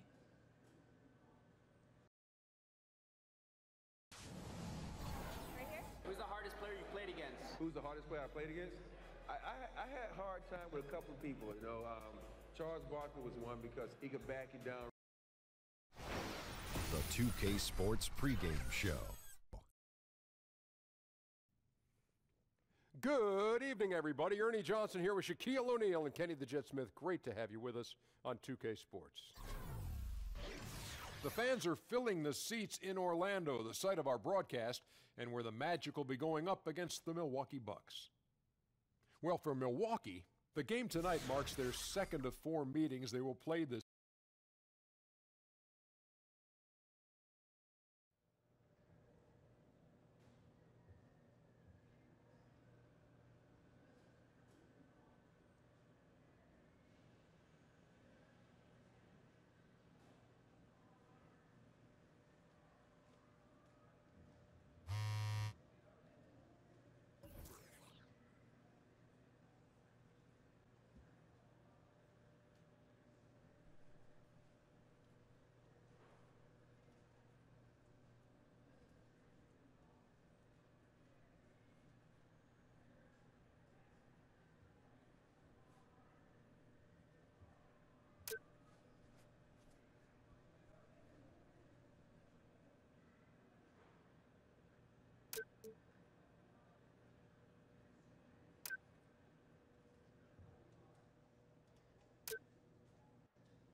We're in the place they call the Amway Center in downtown Orlando, Florida. It's the home of the Magic, where we are broadcasting our action live today.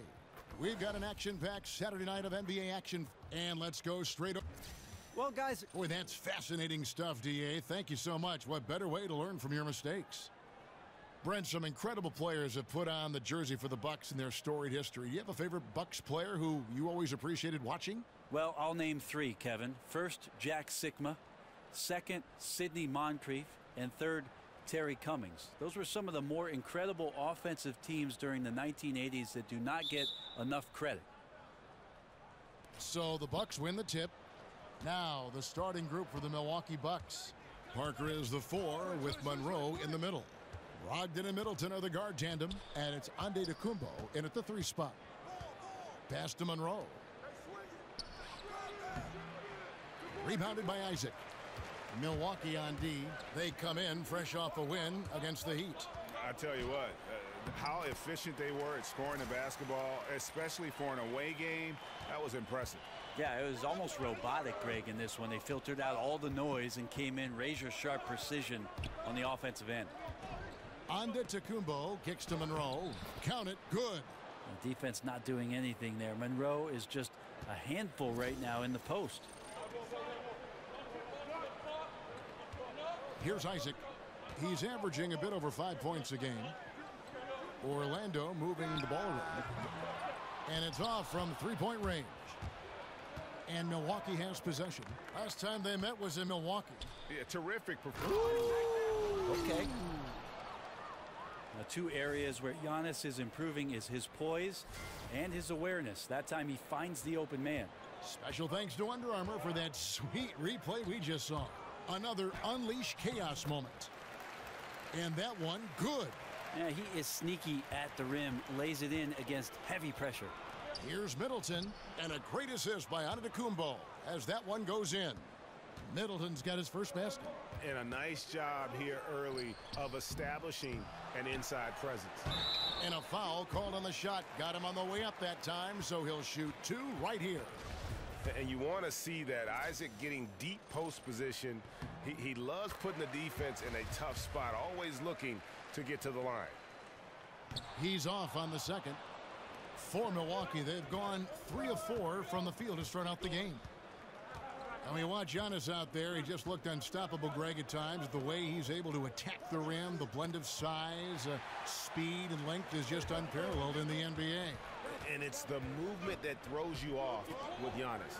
One step, and he's gone from the 3 line to the rim. There isn't any way to stop someone that skilled who's that big. Here's Brogdon. He had a 12-point outing in their last game against Miami. He also did a masterful job in that game of drawing a lot of fouls, so he's creating havoc for the defense. And sticking right with it, gets the foul with the bucket, and he'll go to the line. That's going to send Greg Monroe to the line. It's going to be on DJ. Milwaukee shooting their first free throw of the night. And really, they haven't been able to differentiate themselves from the free throw line on the season at about 76%. Here's Fournier. Good for the basket. Starting off 1 for 1 with that shot. That's why guys love lining up to play with DJ. Keep moving. Get open. He'll find you. Sensational feed. Brogdon the pass to Antetokounmpo. Parker outside. And a great assist by Brogdon as that one goes in. Parker's got 5. And defensively, this is a nightmare. He's already on a roll. I love his will, his take charge attitude, the aggressiveness, all of that showing up here in the first. And there's a whistle that goes against Greg Monroe.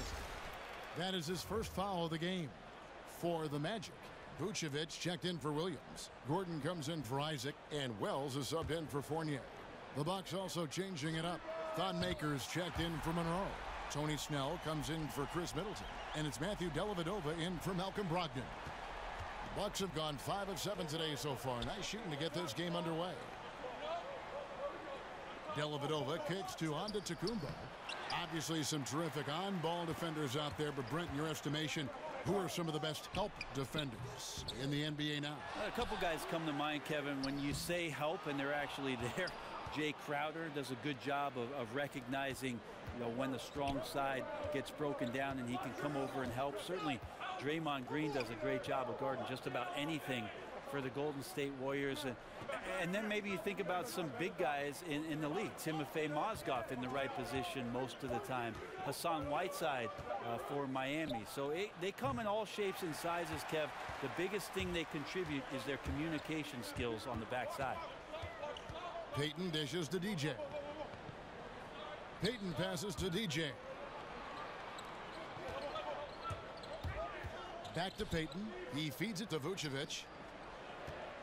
Clock at 4. Here's Wells.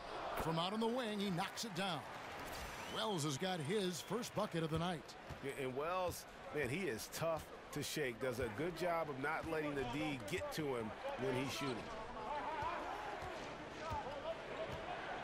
Parker outside. Feeds it to Snell. And the Bucks miss again. And extending the D there, putting a lot of pressure on the shooter. Yeah, I think coaches right here are always talking about the extra pass. And a contested 3 is not your objective. One more, maybe. 4 seconds separating the shot and game clocks. The dish to Dellavedova. Passes it to Maker. Outside, Antetokounmpo. There's the screen to the paint. Parker. And a great assist by Antetokounmpo as that one goes in. And that's now 7 points for Parker. Gordon a screen. Jumper off the screen. That one off the back iron and out. And so lots of scoring in that competitive first quarter. Magic lead by 3. And the second quarter about to get started. We'll be back in just a moment.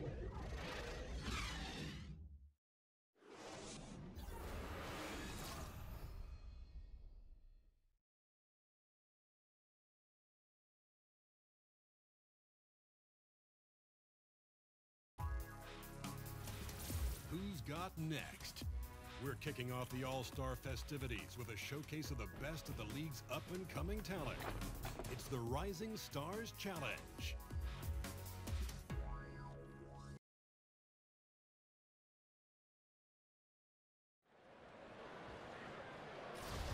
Well, up to this point, a close. So Orlando going with an almost entirely new group here. DJ is checked in for Vucevic. Isaac comes in for Ross. Evan Fournier is checked in for Simmons, and it's Peyton in for Wells. Parker's checked in for Milwaukee. Malcolm Brogdon comes in for Tony Snell. Peyton and Fournier are the 1 and the 2. Aaron Gordon out there with Isaac, and it's DJ in at the 5 spot. That's who's out there for Orlando. And on our sideline, our reporter, David Aldridge. Well, DJ in the last matchup against the Hawks lit up the floor. He scored 17 points and was a mainstay at the free throw line, getting more than his fair share of points off of free throws. And most important for him beyond his own individual performance was helping his team break its losing streak. David, thanks. They asked a lot of him that night, and he didn't back down from any challenge. And that was the best part of it. His effort level was fantastic. It didn't come easy for him. He had to work his tail off for everything he got. And you know he's going to work just as hard tonight. I don't know if the stats are going to be the same. Might not be the same numbers, but the work, that'll be there. Well, he might not have been drafted, but that hasn't stopped DJ from playing his way into All-Star Weekend. Greg, it was confirmed earlier on that he'll be participating in the Rising Stars game. And how about the journey that this guy has been on? Remember, he basically took himself out of contention to be drafted, wanted to pursue his passion with music, and then because of playing in some of the street ball tournaments, he got the bug again, got a little bit of notoriety, and all of a sudden now we're looking at a guy who's got a tremendously bright future in the NBA. You just can't allow good looks like that from beyond the arc. That's just inviting all kinds of trouble. Here's the screen. The shot by Brogdon wide open. Great positioning on the putback. Maker's got 4 points now in the quarter. Oh, a nice tip in to salvage the points from that missed shot. Yeah, and those second chance points can add up. No clue where that pass was going. That is a brutal turnover.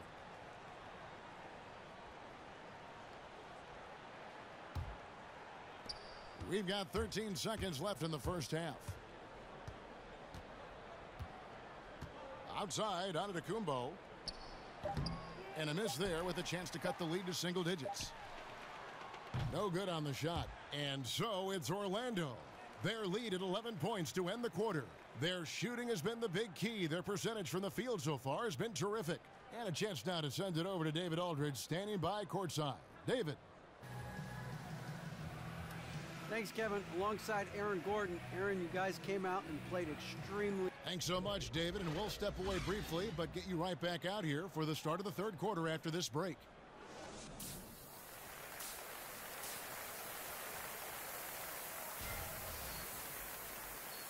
Well, it's been a one-sided affair so far through the first 2 quarters, but there's plenty of time to mount a comeback. You have to like what we're seeing from Jabari Parker. And let's see what the defense counters with to try and control him here in the second half. Well, he has been dominant as we expected coming into this one. Skilled and relentless. Getting underway in the second half, here's the 5 for Jason Kidd. Giannis and Parker, the explosive forward pair.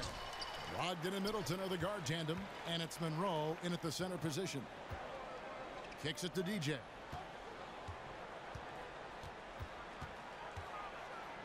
Left side, Williams. To the inside. Fires for three. Isaac misses. And you don't want to give up that kind of look too often. Now, here's Brogdon. They look to him for part of their offensive attack. Right now, he averages nearly 12 points a game. Foul call that time on the way up. That'll give him 2 chances at the free throw line here. Hey, Brent, we know there's a lot of jaw and a lot of communication out there on the floor. And when you were playing, who was the best trash talker you ever went up against? Well, I played with the notorious one in Seattle by the name of Gary Payton. A lot of people put him pretty high up on their list. I also remember one Bonzi Wells at his time when he was with the Portland Trailblazers and Sacramento Kings, being a bit lippy. And then occasionally there would be a John Barry talking to me, but really, I never listened to him growing up, Kevin, so why would I listen to him on the court? Good way to approach it. Count that one. And it's 8 points for DJ. Timely passing leads to assists, and that's been the recipe for success.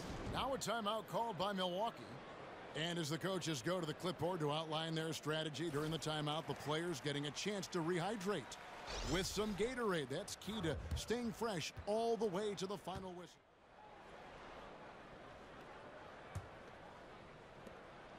.112 left in the third quarter of the game. Henson with the screen. Back to Brogdon.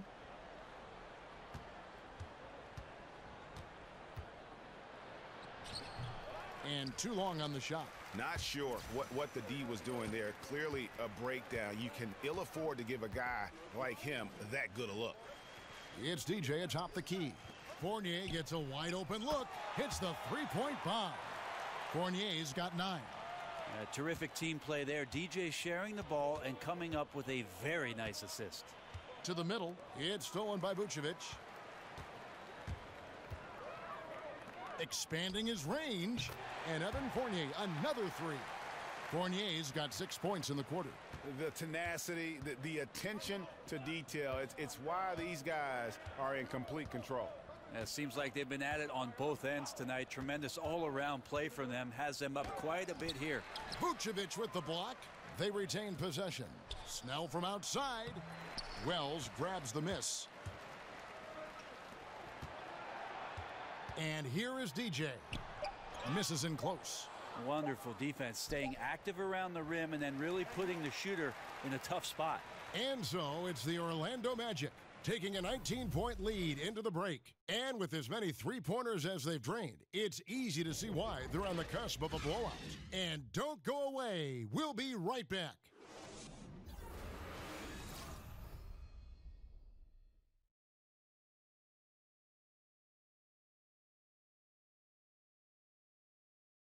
A chance now to hear Jason Kidd talking to his team moments ago. We're not talking to each other. And we welcome you back as we get going here in the fourth quarter. The final quarter of play can change everything. All right, now a chance to set the floor courtesy of Gatorade. Fourth quarter action, all fueled up and ready to go. And so in the game for the Magic, we've got Evan Fournier, DJ out there with Aaron Gordon. Then there's Wells, and it's Isaac in at the 3. And a look at John Henson, the Tar Heel product, very measured in his play. Never does much to hurt you when he's out on the floor. John Henson's out there for 2 reasons. Rebound the basketball and be a rim protector. He uses those incredibly long arms to bother shooters, and as long as the perimeter defense is shuffling guys towards John Henson's way, he can have a huge effect on the ball game for the minutes he's in. Orlando leading by 16. And there's the pass to Wells. And the 3 off target. And for Milwaukee, they're shooting pretty good tonight at 48%. Brogdon against Fournier. Brogdon kicks to Antetokounmpo. Orlando grabs the miss. DJ's got his 4th rebound with that last one here tonight. Now here's Wells. He's guarded by Brogdon. Good ball movement here by the Magic. Shot clock at 6. Shoots from 12. And Henson sends it back. Well, Henson's an explosive leaper and really active on that play. And 2 shots coming up at the line as he gets fouled on the shot. And one thing you notice with Giannis is just how much better this team is with him on the floor. What he brings on offense and defense is as huge as any player in our league. And Greg, with Giannis, the team is so much more dangerous with him on the floor offensively, and the numbers back it up. Yeah, Giannis, one of the few difference makers who can impact the game on both ends. Causes a ton of turnovers with his D, but also can facilitate or carry a team with his offense. And Antetokounmpo slams it in. They open up the floodgates and let Giannis run through. What a joy to watch him in transition. And that replay presented by Under Armour, showing us the fantastic steal that led to that fast break finish. Another unleashed chaos moment. How about that one? Able to maintain control and finish the play. Monroe's checked in for Maker. And Brent, 14 years in the NBA, you spent about half your time on the defensive end. Of all the guys you were matched up against, who was surprisingly difficult to cover? It's funny, Kevin, because a lot of coaches would tell you I did not spend half of my time on the defensive end. Well, I know better. I know better. Surprisingly difficult to stop, I would tell you, it would be Mitch Richmond. Many years in Sacramento playing for the Kings. He was known as the Rock, and I can tell you why. Running into him and his physicality as a two-guard was very, very difficult to stop. One of the game's greatest two guards. Sturdy, wasn't he? I mean, he was thick. He was hard to move is what I think about it. He was very thick and physical, which was something that I was certainly not. And they also ran a myriad of screens for him on every possession. The most potent offensive player they had was Mitch Richmond, and they would get him open every time. So a very difficult cover for me. And we've got an update here, so let's check in with David Aldridge reporting from the sideline. Thanks, guys. Well, I got a chance to listen in on what Jason Kidd was talking about with his players. He does not think they're giving him everything. He said they've been faster to us all night. Loose balls, rebounds, everything. We got to wake up. It's slipping away, and we're letting it happen. We got to seize this game. We'll see if he lit a fire under him, guys. Thanks, David. No good. Shot missing. Middleton against Fournier. And Monroe kicks to Antetokounmpo. Back to Monroe. Fires from 14. And that one comes up a bit short. And that was an easy one there. Just a missed opportunity. Yeah, sometimes everything can go right, but the shot doesn't go down. Nothing there is automatic.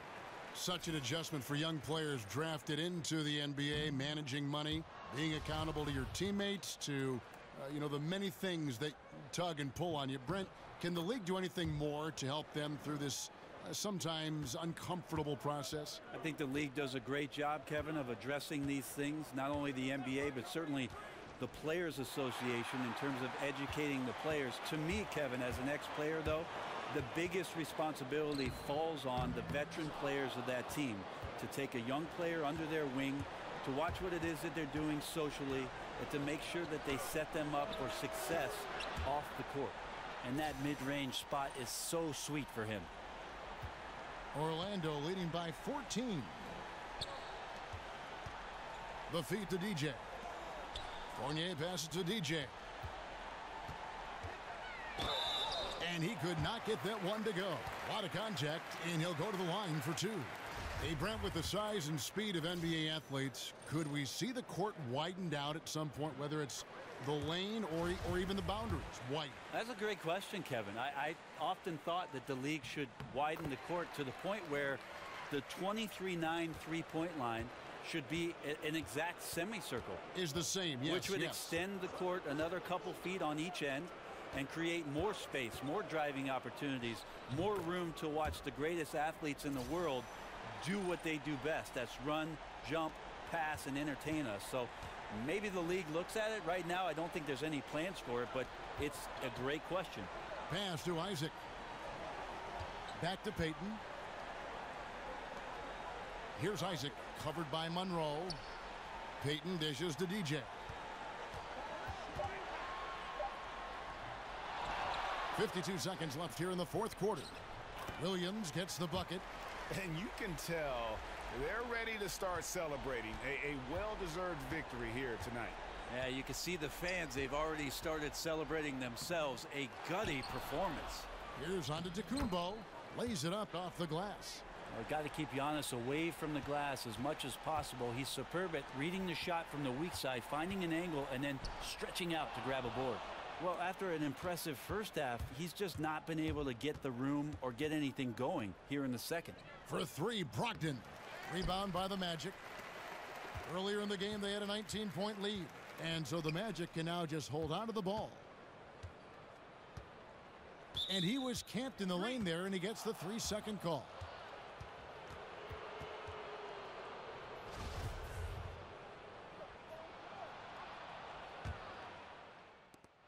And so it's Orlando taking this one by a big margin. Some good competition, but the hometown advantage and their ability to stay focused, I think, made the difference. Yeah, and the first step in becoming to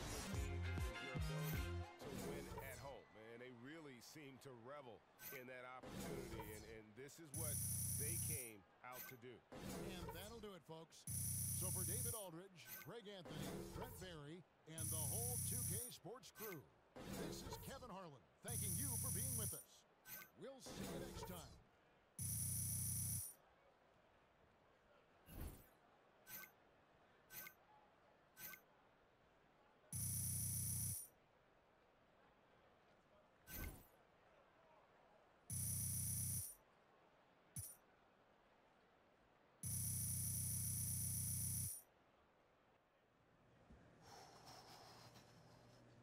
Hey, DJ. Hey. Great game out there. Look, Shaq and the guys want to talk to you in the studio. Really? So stand, yeah, right this way. Stand what here, okay. and we'll get you set up. Perfect. That's good.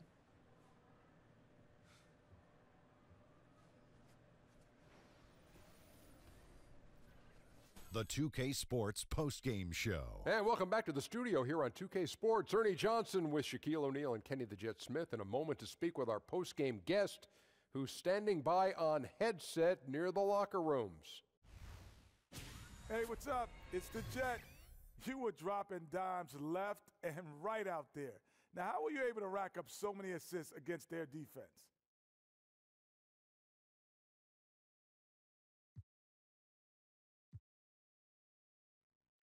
Kenny, when I have the ball, the defense automatically shifts to what I'm doing. I mean, that's just the kind of gravity my game has on the floor. You know, once the defense starts watching me and I catch them napping, I'll get an easy hoop from my teammates because, you know, I'm all about team basketball. Yeah, you're out of space, man. Yeah.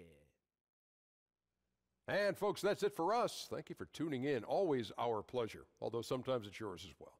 For Kenny the Jet and Shaquille, Ernie Johnson, have a great night.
It's the 2K Sports pregame show. Hey everybody, Ernie Johnson welcoming you to the NBA on 2K Sports. I'm joined by the Diesel, Shaquille O'Neal, and the Jet, Kenny Smith. Our featured matchup tonight in Chicago, where the Bulls will be going up against the Orlando Magic. Checking out the Magic, they're only one spot from the cellar in the Eastern Conference. the leap forward they were hoping for this season? Well, it's yet to take place.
We're broadcasting from Chicago as the Bulls get ready to take the hardwood here at the United Center.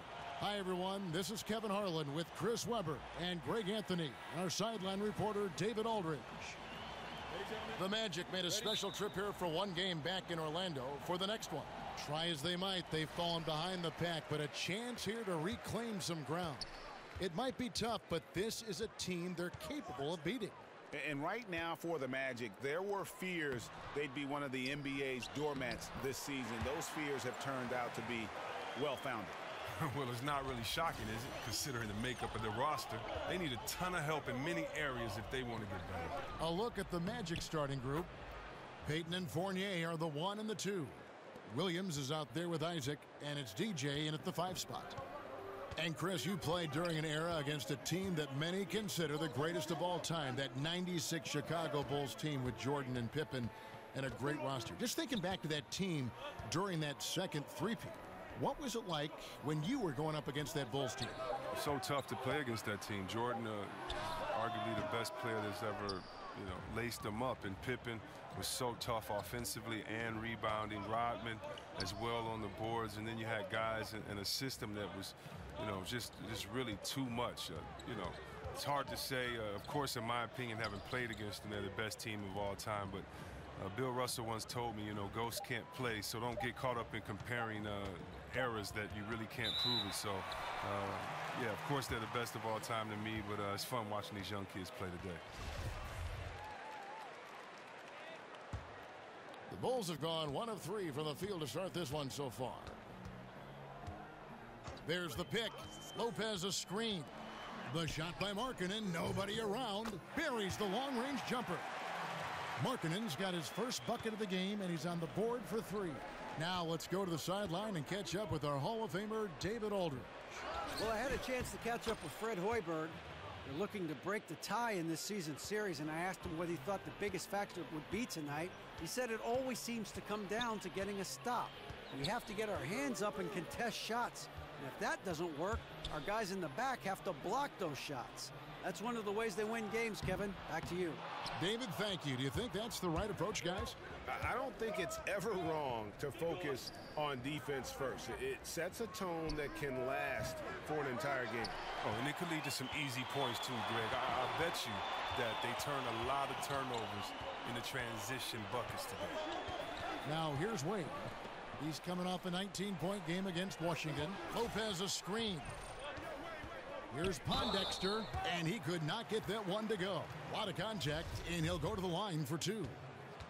And for the Magic, it's really been a musical chairs with their coaches. A lot of churning on the roster, but the pieces still have yet to gel, and honestly, it's been a mess. And if you're running the Magic, Greg, what's the roadmap to contention? Well, first and foremost, it's always going to have to start through the draft. I mean, you've got to be able to get core pieces there. And then you want to continue to add perimeter shooting and focus on developing your young talent based on the way the game is played today. And Chris, the Sacramento teams you were on were so good at passing at every position. Just what is needed to build a kind of offense that does pass the ball like that, that's as fluid as that? Well, two things. You have to have the offensive system, and then I think you have to have players with the skill set. You know, you can't really be a good passer if you're not a good scorer, because everybody's just going to stay back off of you and deny their man. But when you're a pretty good scorer, everyone has to watch you just as much as they watch their man, because you're just as much of a threat with the ball as you are passing. So I would say there we had guys that really could move the ball, that really could shoot the ball, so they were a threat. And all they had to do was be kind of a decoy. Pump fake, attack the basket, draw another guy, and then pass it to a guy that's willing to shoot. Unselfishness is a big trait, too, that you have to have. Guys that like seeing their teammates score, guys that enjoy seeing their other players get involved into the game. That's really important. Wow, what a great breakdown. Oh, he's shooting a fantastic mark from the field to begin this one. DJ passes to Fournier, lets it fly, and that one is good from DJ. DJ's got 5 points so far. Oh, and DJ makes some quick decisions. When the D isn't up on him, he burns them with the catch and shoot, Jimmy. Outside, Levine.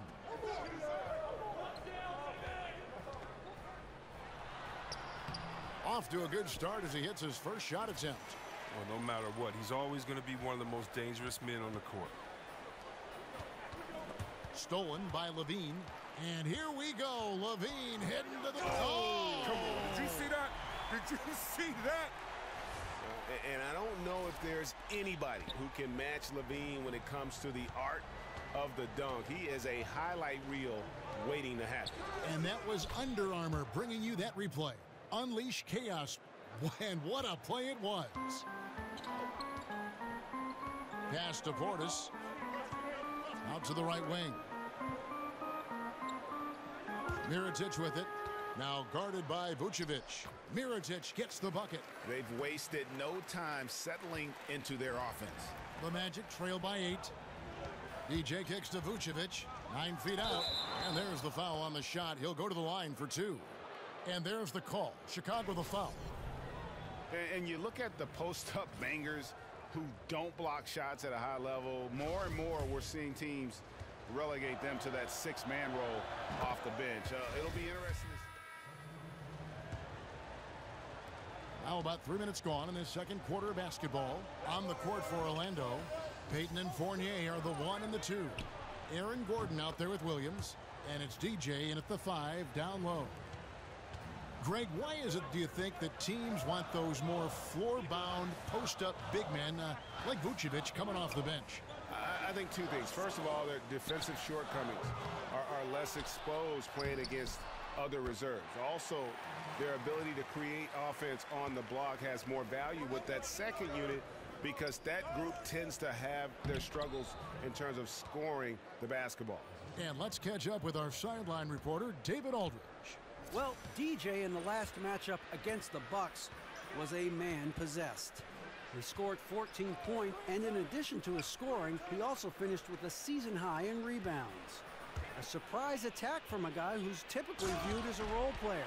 We'll see if he can continue to play a larger role in tonight's game. Nice work, David. Thank you. His contribution in that game was a big one. And whenever he's that effective, it makes them so much stronger as a team. It doesn't have to do it all, but it helps when he does a little bit of everything. Yeah, especially when you know a team's ready for you. He's going to have a lot of eyes on him tonight, so he's going to have to step his game up. The defense is going to be ready for him. Markkanen dishes to Levine. The feed to Wade. 5 to shoot. Shoots over Fournier. And off the front iron, and in it goes. Wade's got 4 points this quarter. Wade is super efficient in the paint. He's clever at finding ways to score around the rim. And it's sent back by Lopez. Fast break. Here comes Chicago. Wade with the ball. Payton with some nice D. That's the kind of D you need when he's got the ball near the hoop. They were all over him. Oh, and it's great watching DJ go to work inside, playing with aggression and easily drawing contact on the way up. These are his third and fourth free throw attempts of the game. Not the best statistic for him in terms of his performance at the line. Very low numbers. That one misses. Wade outside. Launches it. Sinks the triple. Wade's got 7 points in the game. You better at least get a hand up on Wade. I mean, he's more than capable of bearing the triple. And the first half comes to a conclusion in a game that has been very close so far. Bulls lead by 5. And we'll be back for the second half following the break. Keep it right here on 2K Sports.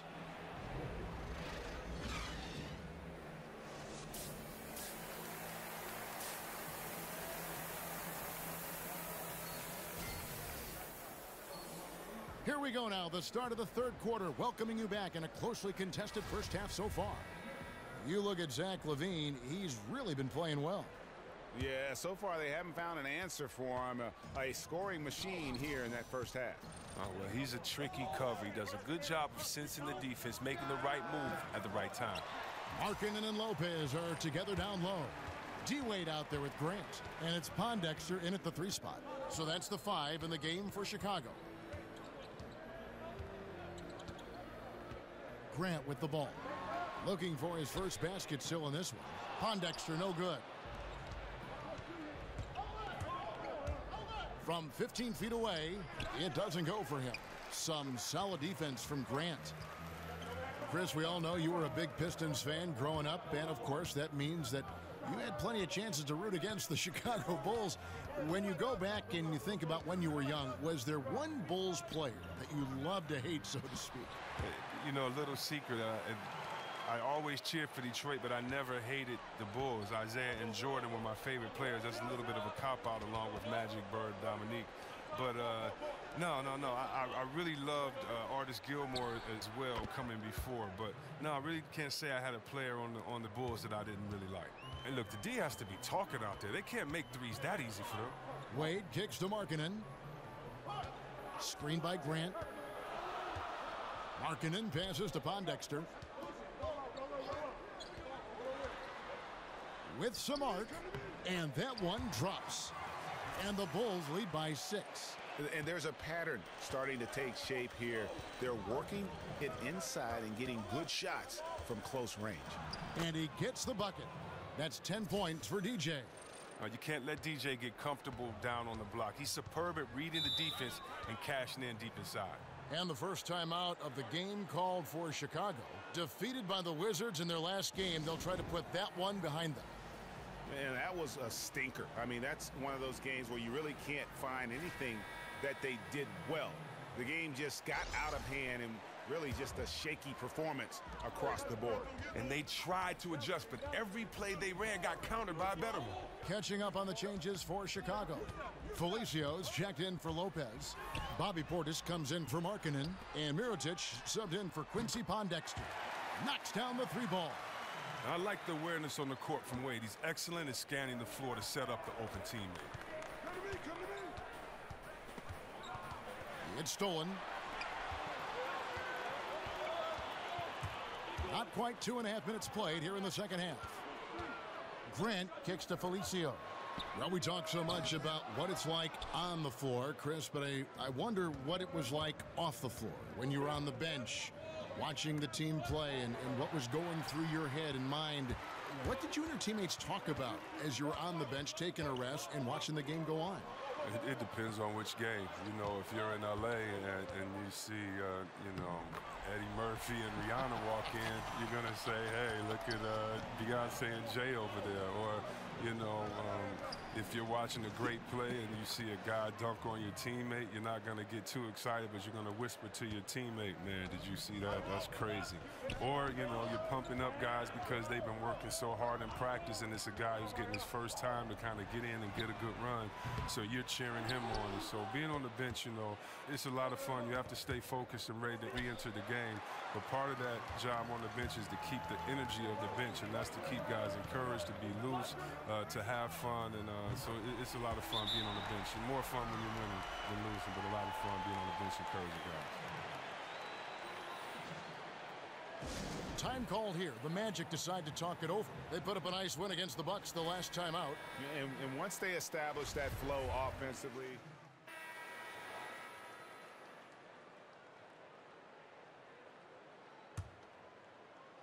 fourth quarter just getting started. 1 minute in the books. On the court for Orlando, Fournier out there with Simmons. Then it's DJ. Then it's Williams. And it's Isaac in at the 3. Magic moving the ball around. Just 5 on the clock. The 3. He doesn't hit that one. And it's Chicago the other way. It's a +5 advantage for them in rebounding after that one. Markkanen fouled in the act of shooting. A 3-point play chance coming up.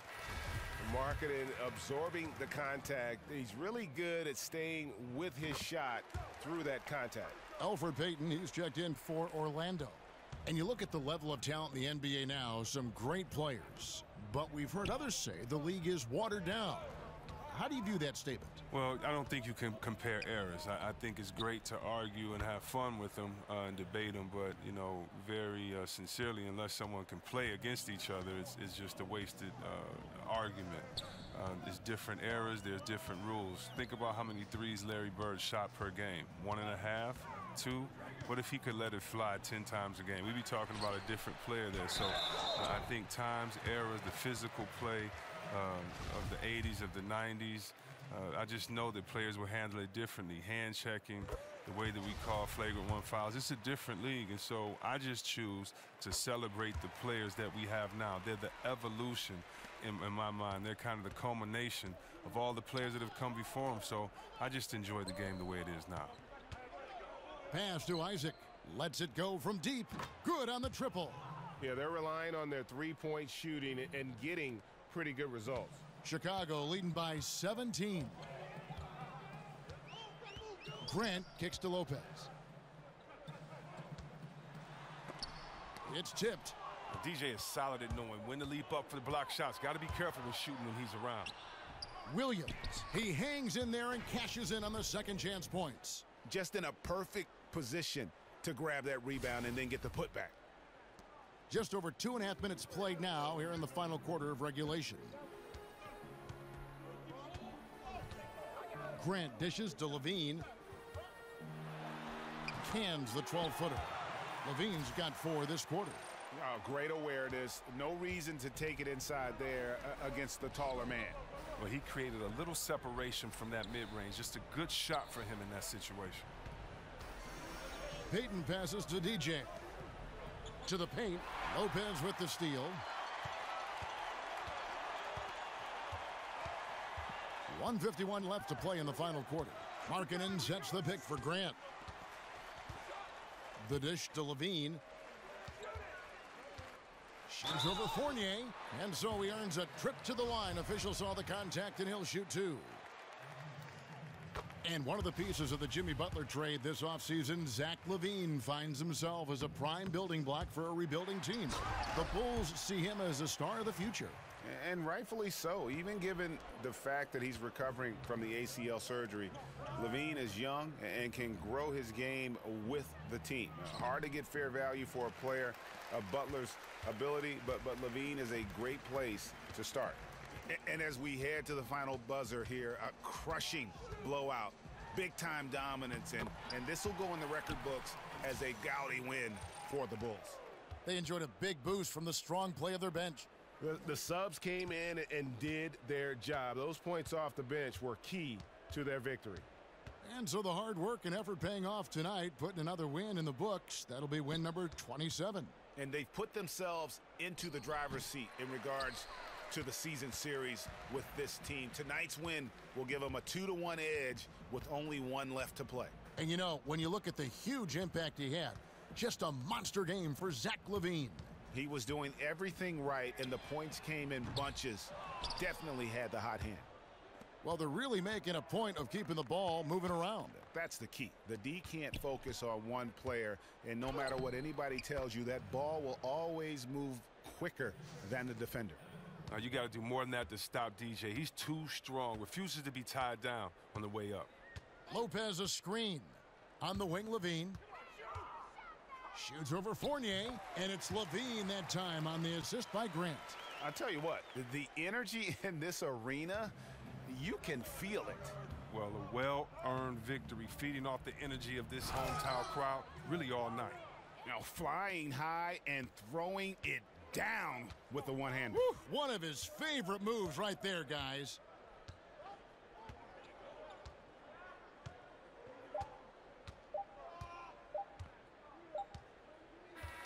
And so Chicago takes this one, and by a big margin.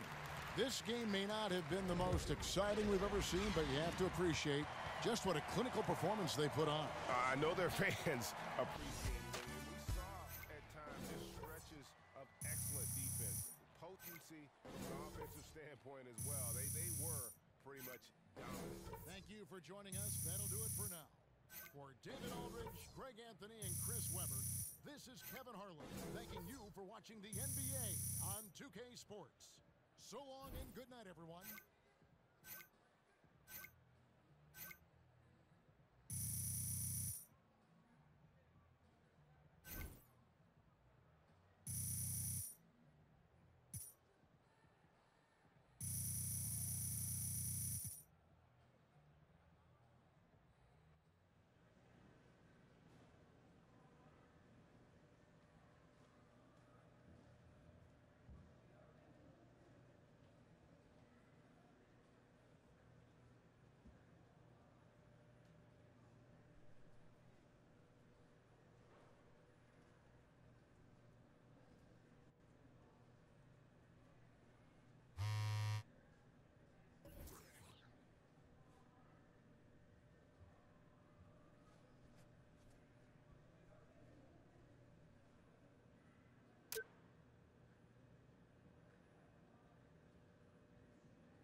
It's the 2K Sports pregame show. Happy Valentine's Day. The chocolates have been eaten by Shaq, and the gift exchange is over. By Kenny. And thanks for the flowers, by the way. You're welcome. That was really nice. Ernie Johnson You're my alongside Valentine. Shaq and Kenny the Jet Smith. What's this? My rose. Oh, man, that's really, I'm going to hand that right over here. Oh, you're my Valentine, Ernie. Be mine. Tonight's game held at Amway Center. It's the Orlando Magic going up against the Charlotte Hornets. Taking a look at the Hornets, as they look to move to the next level, winning on the road, always a key. They have to look at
And thank you for joining us for this Valentine's Day presentation of the NBA. It's a matchup you're going to love, right here on 2K Sports.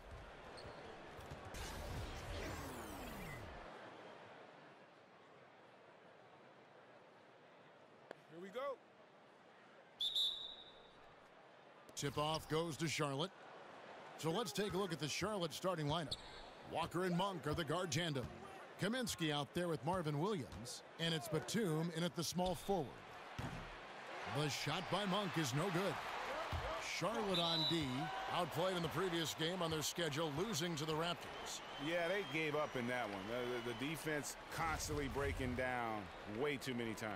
Yep, and that's not a winning performance. I mean, you got to tighten up the defense moving forward if you're going to get some W's.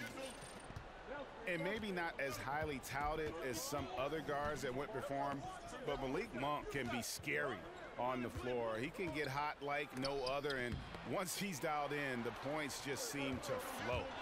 For the finish, and DJ throws it down. Hey, this is easy money for DJ. Loves these easy scoring chances. Wastes no time in leaking out in transition. Outside, Walker feeds it to Monk. Kaminsky kicks to Monk. Williams a screen on Fournier. Here's Monk, and then Monk with the dunk. And a sturdy screen set for him that time, and he doesn't fool around, just straight to the rim for the finish. No way for his man to get around that one, that's for sure. No chance, Kevin. I mean, the screen was in the right spot. His feet were set. He would have had to go straight through him, and that's not legal. And Greg, as you said, Monk has that ability to take over with his shooting. I mean, Monk looks to get going with his scoring at all times, and he's just got that shooter's mentality where all shots are good shots. That can be a positive and a negative, but I prefer he have that aggressive mentality when it comes to scoring the basketball. And they call an illegal screen here. Yeah, still moving a little bit when he set that screen. He'll argue that he was set, but I really didn't think so. It was very close, and I wouldn't mind letting them play on that one. It wasn't blatant by any means. Walker dishes to Batum. Walker against Payton. Walker in the post. Down to 5 on the shot clock. Here's Batum. Rebound by Williams. And that's superb defense in low. I mean, they played it well. It's not easy trying to alter these shots without fouling the shooter, and that's a good job of doing both. For Charlotte, they've gone 2 of 5 here, making 40% so far to start out the game. Monk's shot's good. And Monk has excellent timing on the catch and shoot. Takes no time in getting it off once he catches the ball. Kicks to Payton. DJ sets the screen for Payton. Pass to DJ. Dishes it to Fournier. Clark, thinking back to all the players you played with, was there one player who you just instantly clicked with on the floor? Herb Williams was a teammate of mine for 2 years in college at Ohio State and a couple of years with the Indiana Pacers in my pro career. And he's one of the smartest and best teammates that I ever played with. Had a really good understanding and feel for the game, had a terrific motor, excellent touch, really good athlete for a guy that was 6'11", and is a dear friend. So he was probably my favorite teammate. And, you know, when I went to the Pacers, he had been there the year before and really broke me into the NBA in terms of things that needed to happen off the court to help me be the best I could be. So I'm indebted to Herb for his friendship and his mentorship as I made it from college. Well, actually from high school to college and then from college to the pros. They set the pick. Walker against Payton. Pick by Williams. Here's Walker. Loses his man off the screen and lays it up and in. Walker's got 5 now. Boy, this little fella, Kemba Walker, is a treat to watch, especially when he takes it all the way to the cup. He's got explosive speed and finishes with ease on the drive. So Orlando going with...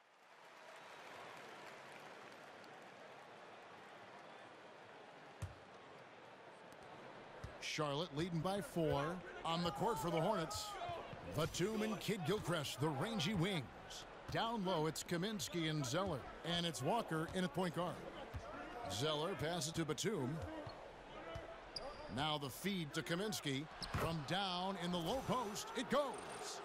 Kaminsky's got 8 points in the quarter. And I think they're winning because of him. I mean, he's hitting a lot of his shots right now.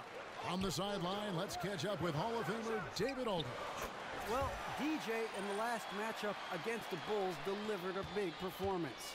He ended with 16 points, and in addition to his scoring, he grabbed a couple of rebounds.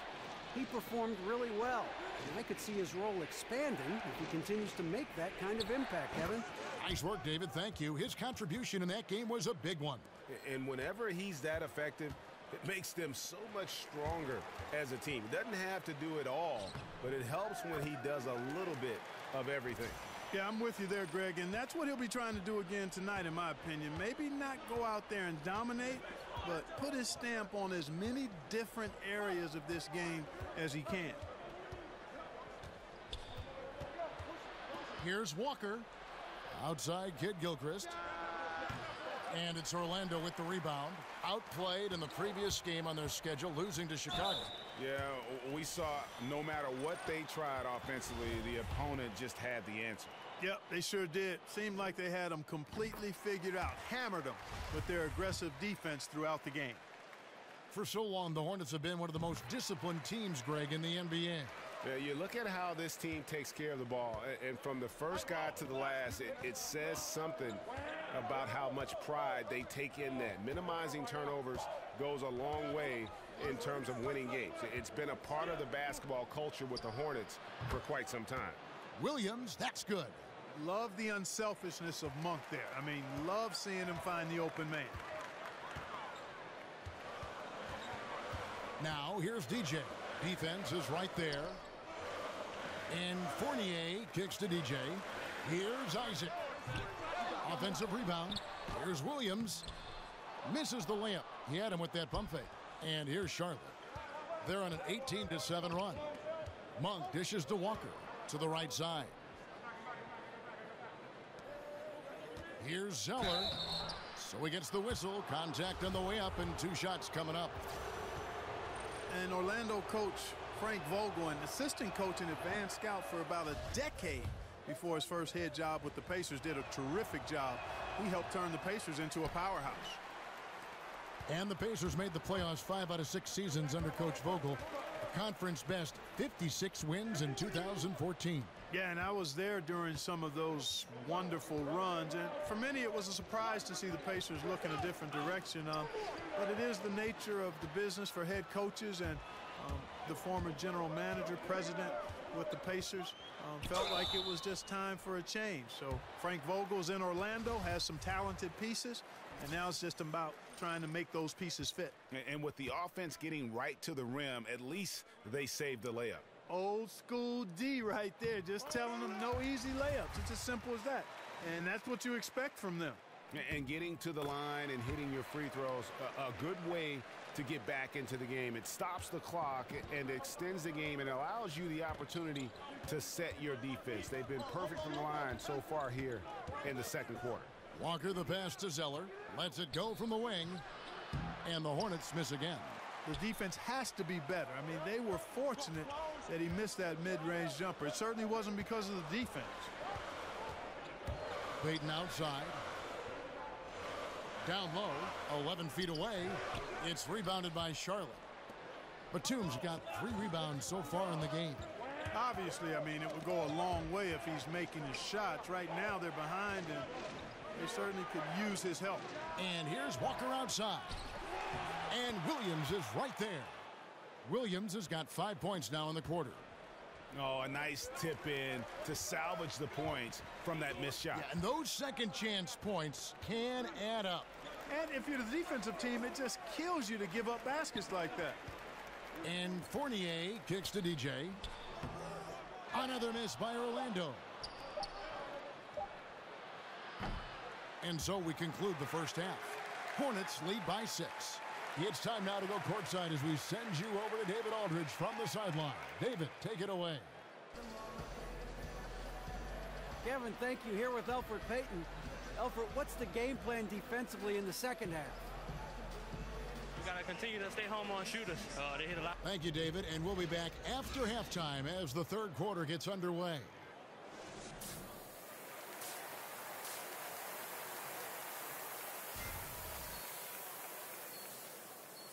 And we resume our Valentine's Day broadcast. Glad to have you with us. Shammy Wells has been sensational. Yeah, what a shot in the arm he gave them in that first half. The three ball just kept falling. Yeah, and you know what, as far as I'm concerned, keep feeding him. Got to ride the hot hand. And now let's check out the lineups courtesy of Gatorade, all fueled up and ready to go for the second half of basketball. On the court for Orlando, Payton and Fournier are the 1 and the 2. Williams is out there with Isaac, and it's DJ in at the pivot, manning the middle. Walker with his screen for Kaminsky to the wing right side. Monk dishes to Williams. His three-pointers off the mark. The Magic trail by 4. I think it's been a long rebuild for the Magic, but they really feel they've got a plan in place. Well, you've heard the front office talking that they're going to win at least one championship by the year 2030, and I got to say, that's an interesting quote, to say the least. I mean, I have heard of a 5-year plan, but a 13-year plan, I guess you'd call that building for the long term. That's exactly how you win a rebound battle. Get good position and then use your strength to hold on to that position. DJ kicks to Fournier, pass to Williams. Down low, fades away. Hits some rim on the way in, and the bucket's good. DJ's got it all tied up now for the Magic. Charlotte has gone 6 of 14 with the 3 ball tonight, just a little over 40%. And we're about a minute and a half here into the second half. There's a screen by Williams. Now, here's Monk. He's guarded by Fournier. Fires the 3. Gets it to go from beyond the arc. And it's 8 points for Malik Monk. How about the level of concentration Monk has, Kevin? I mean, despite the defense being all over him, he doesn't rush or get overwhelmed at all. Stays calm. Now a timeout called by Orlando. Clark, you played with so many players throughout your terrific career. What was the one trait that you found made a player easy to play with on the floor? Well, I think it starts with skill and ability, and everybody has that in the NBA. But attitude and demeanor, unselfishness is kind of where I'm headed there. Desire to do what's needed and to recognize strengths and weaknesses. And then the other piece was his personality, a real joy in playing the game. And those things, to me, always lent themselves to being a good teammate. The Magic making a switch here. Spates is checked in. The Magic have gone 4 for 4. So a new group on the floor for Orlando. So an almost entirely new group in now for Charlotte. Zeller, he's checked in for Williams. Batum comes in for Michael Kidd-Gilchrist. Monk's checked in for Lamb. And it's Kemba Walker in for Carter Williams. On the floor for Charlotte, Walker and Monk are the guard tandem. Batum outside at the 3 with Kaminsky at the 4. And it's Zeller in at the center position. Well executed, great rhythm. You've got to finish that one. Agree with you there, partner, because that screen really freed him up nicely, and that's a shot that if you're a pro, you need to make that one. Walker with it. Now Payton defending. Here's Kaminsky. Oh, went in there and tried to power it down, but drew contact. He'll head to the line. It's going to be on DJ. Yeah, really strong offensive thrust there, but then how about the defense able to negate that attack? Yeah, doing exactly what he had to do right there, Greg, to make sure he wasn't going to get flushed on or Instagrammed. Fires from 14.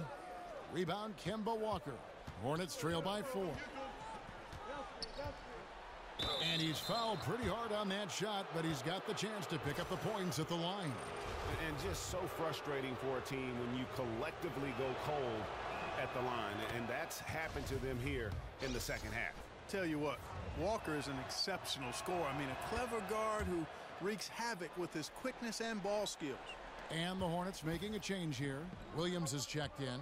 Textbook shooting from the stripe. Great form, soft release. Mark it up.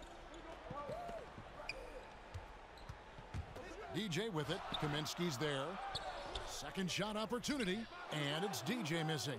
Well, you know, they're in the lead, but he's still been frustrated from an offensive standpoint. Monk kicks to Kaminsky. Drills it from outside. And the Hornets lead by 1. Yeah, you know Monk can shoot it, but it's really critical that he continue to develop as a passer, and nice to see him making a good pass like that. Pass to Isaac. Fournier dishes to Payton. He kicks it to DJ. Shot clock at 6. Here's Isaac. Once again off the mark, Orlando. And it's the Hornets' ball. A great fourth quarter, just giving up 2 points. Trying to break that ice-cold streak. He's not shooting a high percentage right now, and part of the reason could be that his shot quality is poor, and he's just got to be a little smarter about his shots. And so he draws the foul on the shot, a trip to the line to shoot 2. Like how committed DJ is once he gets deep position now. He's doing it with force. Exceptional at drawing contact in the post. And guys, what do you think about the offensive approach so far that we've seen for Charlotte? What a tremendous showing from the three-pointer all through this game. Something that also stands out tonight is the number of assists they have. I mean, that's a mark of a good club. Williams gets the bucket. And they are very comfortable running their offense through Walker. And you can see why. Drops a sick dime right there. That pass was right on the money. Around 3 minutes gone here in the fourth quarter. Here's Monk. Back falls. Nice feed that time from Walker. Now it's a 4-point Charlotte lead. Yeah, I like seeing that strong mid-range J of Monk's. I mean, when he's got room to shoot it, he lets it go quickly and with ease. Defensive rebounding, just such a crucial part of the game. Yeah, it's finishing your defense, Greg. We know that. You can defend, then you got to rebound the miss, and you got to get to the glass with intensity. Williams, that's good. Defensively, you can't back off him that much. You don't want to give up easy threes at this stage of the game. 9 feet out. And it falls over the rim and in. And that's 13 points for DJ. You've got to appreciate the shot selection of DJ. I mean, when it's a crucial possession, he finds room to get his shot off. And Walker kicks to Batum. He feeds it to Williams. There's the screen. Back to Batum, to the left wing. Monk, and it's the Hornets another 3. You've got to get out on Monk now. He shoots a high percentage from outside the arc, and the form, perfect. The Magic trail by 6. Pass to Isaac. He dishes it to Fournier. Williams passes to Fournier. Feeds it to DJ. Magic moving the ball around. Lets it go with a 3. Kept alive. A second chance effort. And it's blocked. Fournier dishes to DJ. Yes! And now they trail by just 4. And DJ has guts taking big shots like this. And he is really good at scoring in the clutch. Walker with it. Williams picks him up. Over Payton. Williams can't hit. Time working against them here. It sure is, and with such short time, it'll be really hard for them to catch up. Yeah, good interior D there prevents the deuce. And, you know, that's not easy at all. When guys get this close to the bucket, it's tough to stop the basket. A chance here to possibly put it out of reach. This is when you really need to maintain your focus. And so they choose to intentionally foul.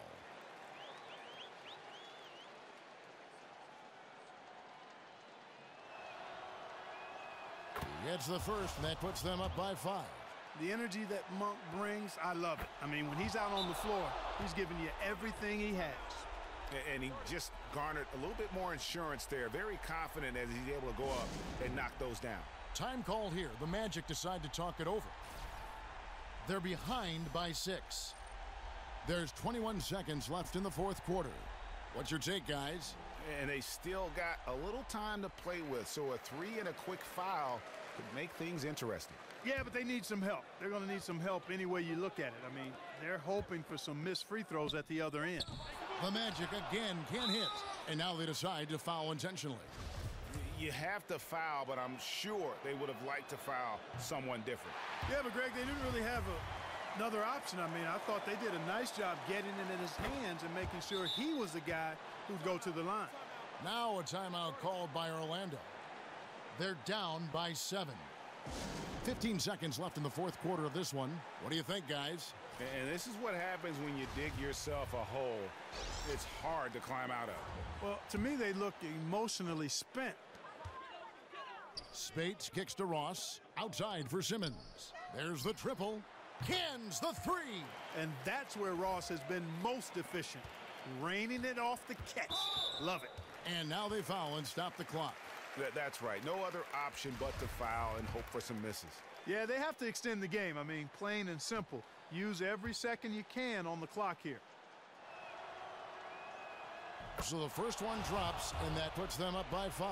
The Syracuse alum, Carter Williams, a combo guard with really outstanding court vision and excellent speed. Boy, so calm, composed. Love how he took his time and drained the important free throws. Big-time stuff there. So it's Charlotte picking up the win. A truly gutsy performance away from home. You know, it really was. And, Kevin, when this one was hanging in the balance late, they showed just... And that'll do it, folks. For Greg Anthony, Clark Kellogg, and David Aldridge, this is Kevin Harlan saying thanks for watching. And we'll see you next time.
So here we go. We have Damian Lillard. The 2K Sports pregame show. A great event coming right up, the Rising Stars Challenge. Welcome to 2K Sports. I got the big diesel here, got the jet. I'm Ernie Johnson. We'll watch the elites in this one as they go up against the stars. Simply amazing how much talent is packed into these two squads tonight. This is a game these young players have waited all season for, a chance to measure themselves against their fellow rookies. 2K Sports welcomes you to the following presentation of the NBA.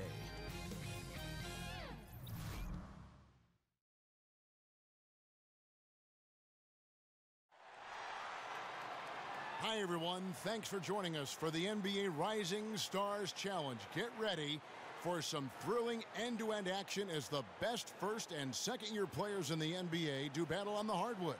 Alongside Greg Anthony and Clark Kellogg, this is Kevin Harlan.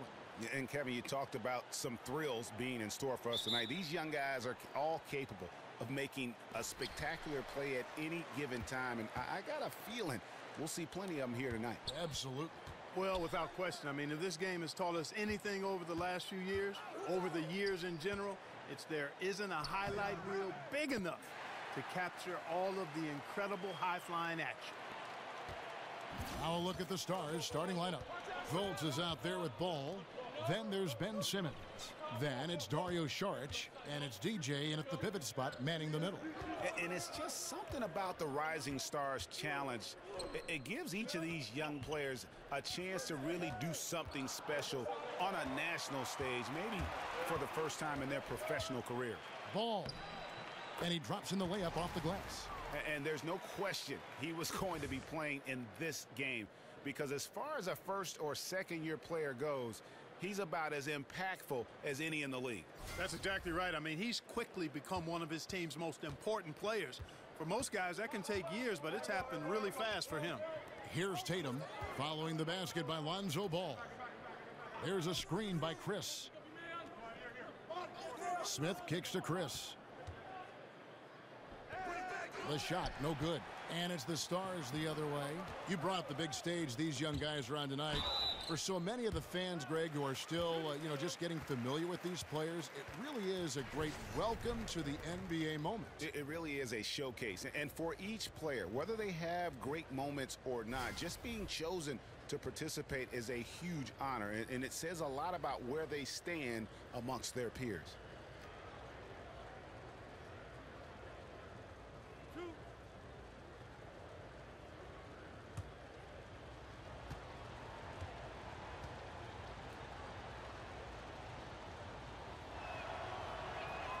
The first free throw is good. And for me, this is always one of the best weeks of the year. So much fun for everyone involved. Fans, players, coaches. What a blast. Yeah, the NBA knows how to throw a party in celebrating its game. There's no doubt about that. And All-Star Week is one great show after another. And guys, since this game started back in '94, this has been a perfect warm-up for the All-Star game. I mean, it has all the fun and excitement of the big game with the added element of introducing some of the great young stars to the league's fans. Stars off to a quick start here. Pulls up on the elbow. Again, the miss by the Stars. They need a bucket in a big way here to regain some confidence. Smith outside. Sharch grabs the board. This really has become one of the signature events of All-Star Week.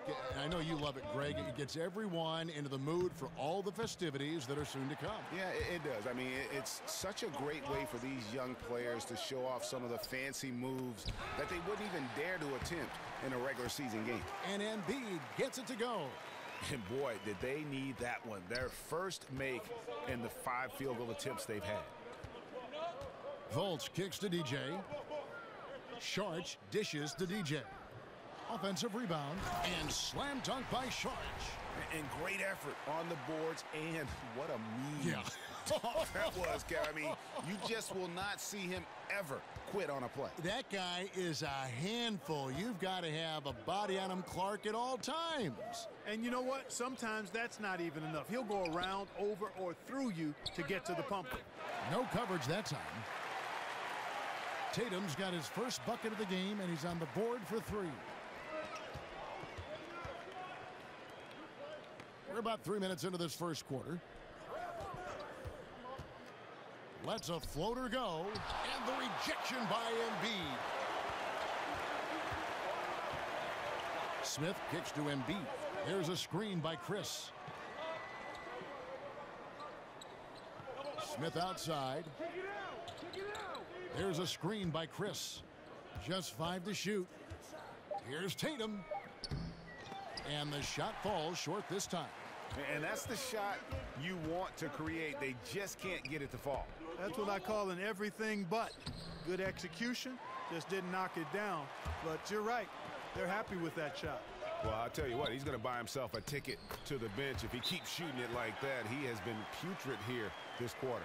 Yeah, I like how Tatum surveys the floor. Great at looking for his teammates, especially when they're open. So timeout called here, the first for the Stars. And really, whether you're up or down, it's a game of adjustments. Always. And, you know, the officials not giving their whistles much of a workout here tonight. Very few fouls being called. And most of that, Greg, is because they're not playing full-force defense. I mean, you're never going to see as much contact around the bucket in this game as you would ordinarily. They've got Buddy Hield. Marquise Chris is out there with Joel Embiid. Then it's Tatum, and it's Murray in at the 1.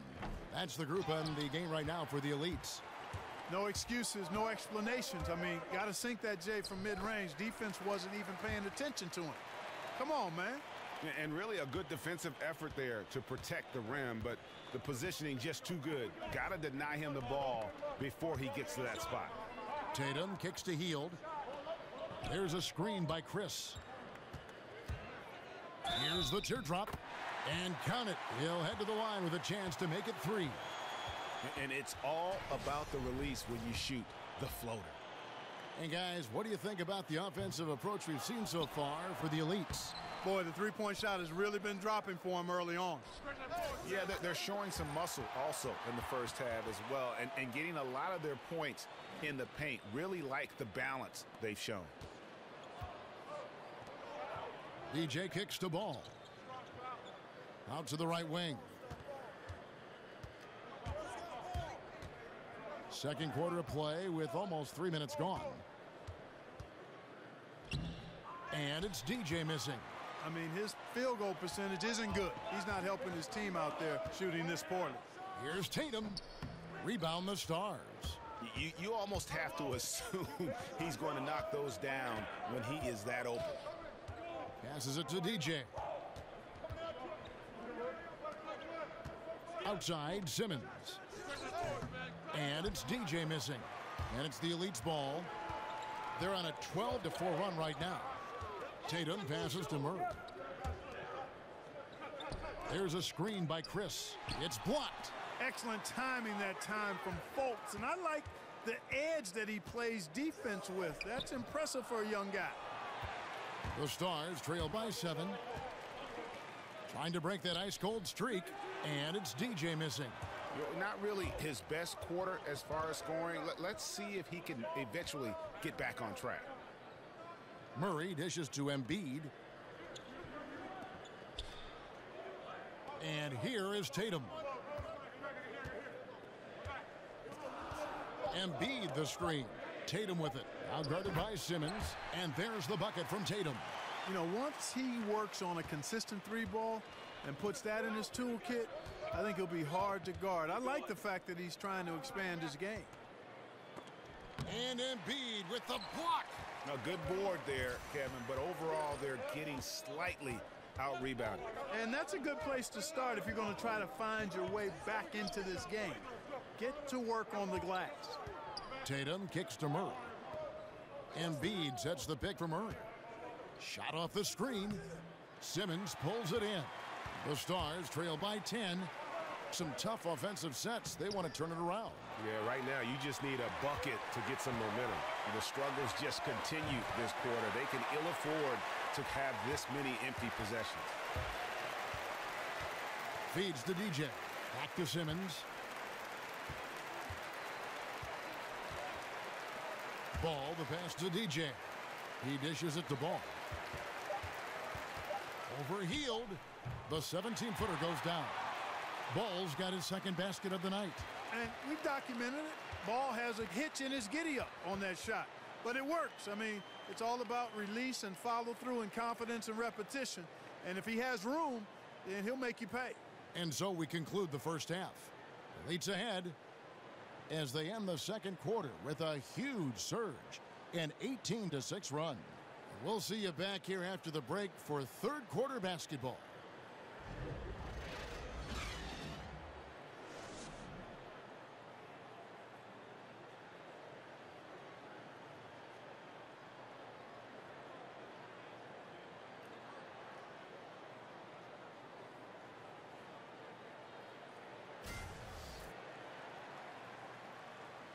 And welcome back to the Rising Stars Challenge, a showcase for the up-and-coming stars of the NBA. And what a showcase this game has been for the league's best and brightest young stars. And, you know, one of my favorite things is seeing the camaraderie between the players. I mean, both of these teams really enjoying playing together and against each other. And on the floor for Dwayne Casey starting the second half. They've got DJ. Simmons is out there with Dario Saric. Then it's Ball, and it's Fultz in at the point guard.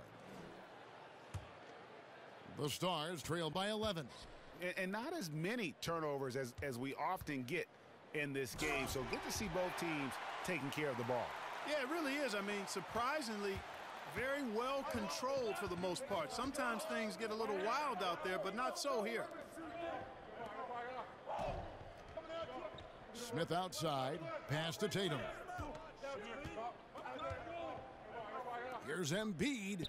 Count it. Really like seeing Embiid exert his will, be assertive here. I mean, getting whatever shot he wants inside. Embiid's gotten 2 of his 3 shots to go tonight. It's deflected. Hield kicks to Embiid, and Embiid throws it down. Oh, taking it to the rack with power. And hammering down the 2-hand slam. Really piling on the lead with a dunk like that. DJ dishes the ball. Now the pass to DJ.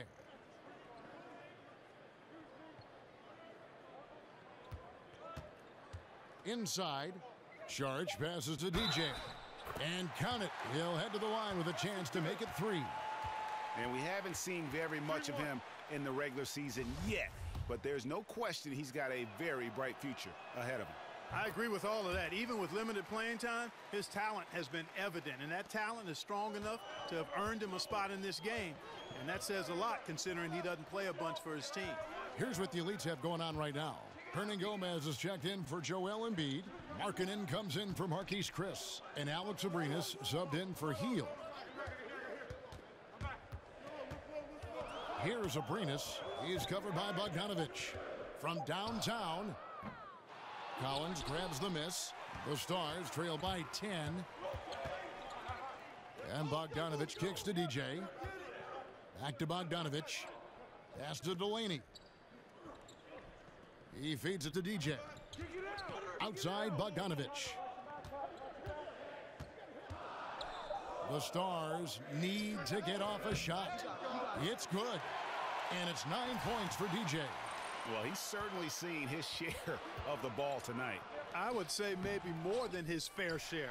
I mean, he's not going to make too many friends out there if he's not willing to spread that sugar a little bit.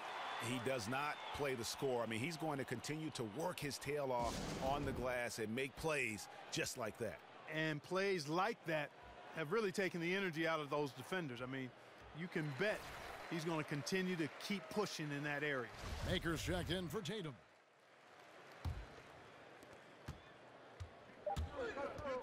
Murray with it from deep three-point range, and the miss. And we've reached the end of the third quarter. Just a terrific game so far. Elites ahead, leading by just 2. Don't go anywhere. The final quarter is coming up next on 2K Sports.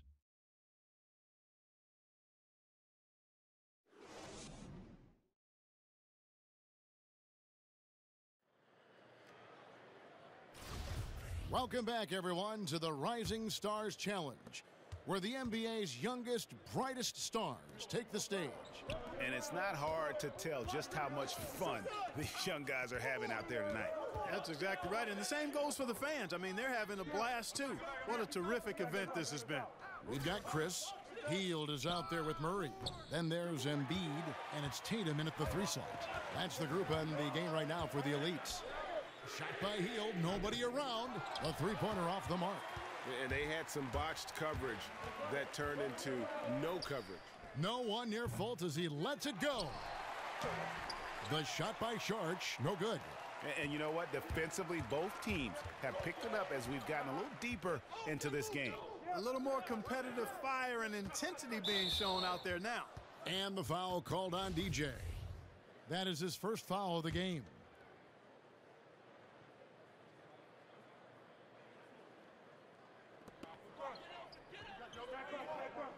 Now here's Hield. Embiid sets the pick for Hield. Just 5 to shoot. Terrific design on the pick play, and he lays it in. Hield's got the fourth quarter started here with a bucket for the Elites. They've been looking out of sync offensively. Yeah, their offense has ground to a standstill. DJ dishes to Fultz. The feed now to Ball. Teardrop shot. Whistle on the play. Bucket's good. He'll go to the line. Man, I like Ball's fantastic body control there. Really hard to knock him off balance. He's really quite good at converting shots through contact for such a young player. The Elites leading.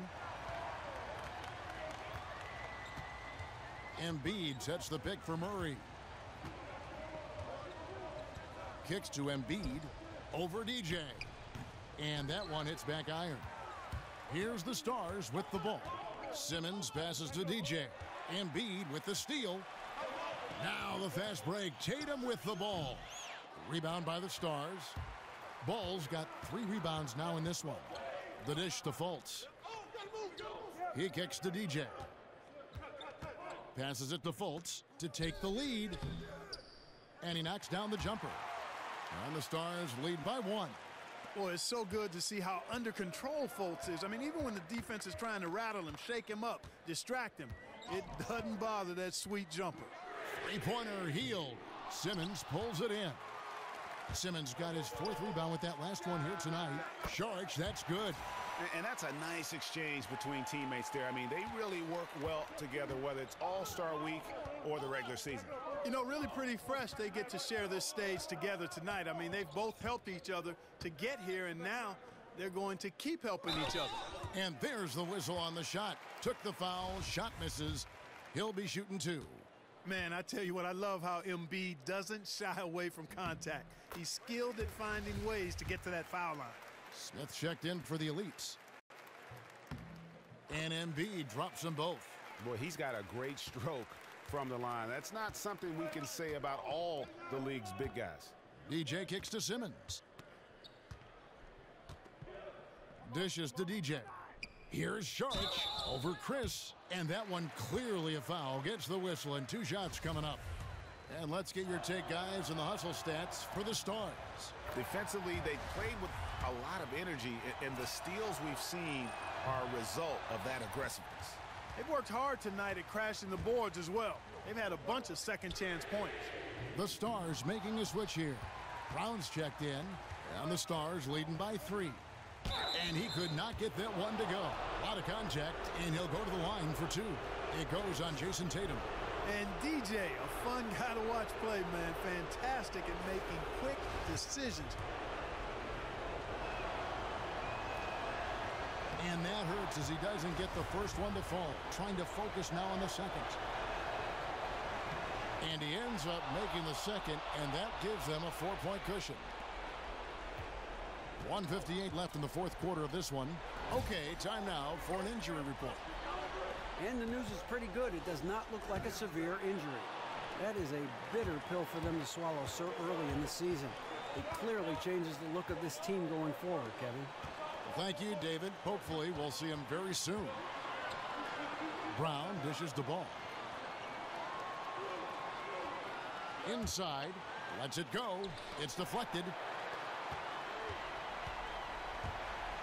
Smith outside. Feeds it to Tatum. Now here's Embiid. He's guarded close, and it's good off the glass. Embiid's got 4 points now in the quarter. Oh, perfect execution. The size mismatch was there, and they went right at it. Not only perfect execution, how about perfect timing, too? Sharich passes to Fultz. Over in the corner, Brown. To the middle. They get it back. With just a little more defense in this game than we're used to seeing. Yeah, and I like to see that, quite honestly. I mean, they're battling hard at both ends right now. Pass to Hield. Down low. There's a screen by Chris to tie it up. It falls. A huge shot to tie it up. Now, that is cold-blooded. Indeed it is. Love seeing him deliver when they need him most. No fear taking these shots. I love it. Is it me, or does it just feel like he gets every rebound that comes up? Well, he practically has gotten every one that's available. A 20-plus rebounding game is not something we get to see very often, Greg. There's the pass to Embiid. Got it! Yeah, you got to appreciate the mindset of Smith. Solid at running the offense and finding his teammates who are open. Now a timeout called by the Stars. They're behind by 2. 9 seconds left to play here in the 4th. And now we get the chance to present our Jordan Player of the Game, Joel Embiid. And his focus, guys, has been laser sharp, and his touch from the field, flawless. The teammates have worked hard to get him the ball in some good positions, and boy, has he rewarded them with a spectacular shooting performance. Great call to keep running all those sets for him. And when Ball has the ball, it's in good hands. He can run the offense, no doubt. Timeout called, the Elites.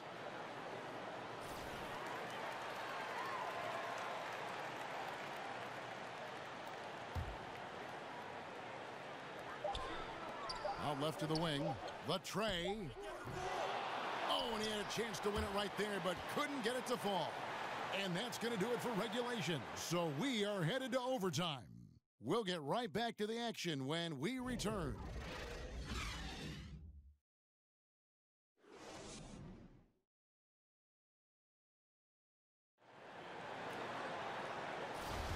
And we're back. Once again, the spotlight on the talented first and second-year players here in the Rising Stars Challenge.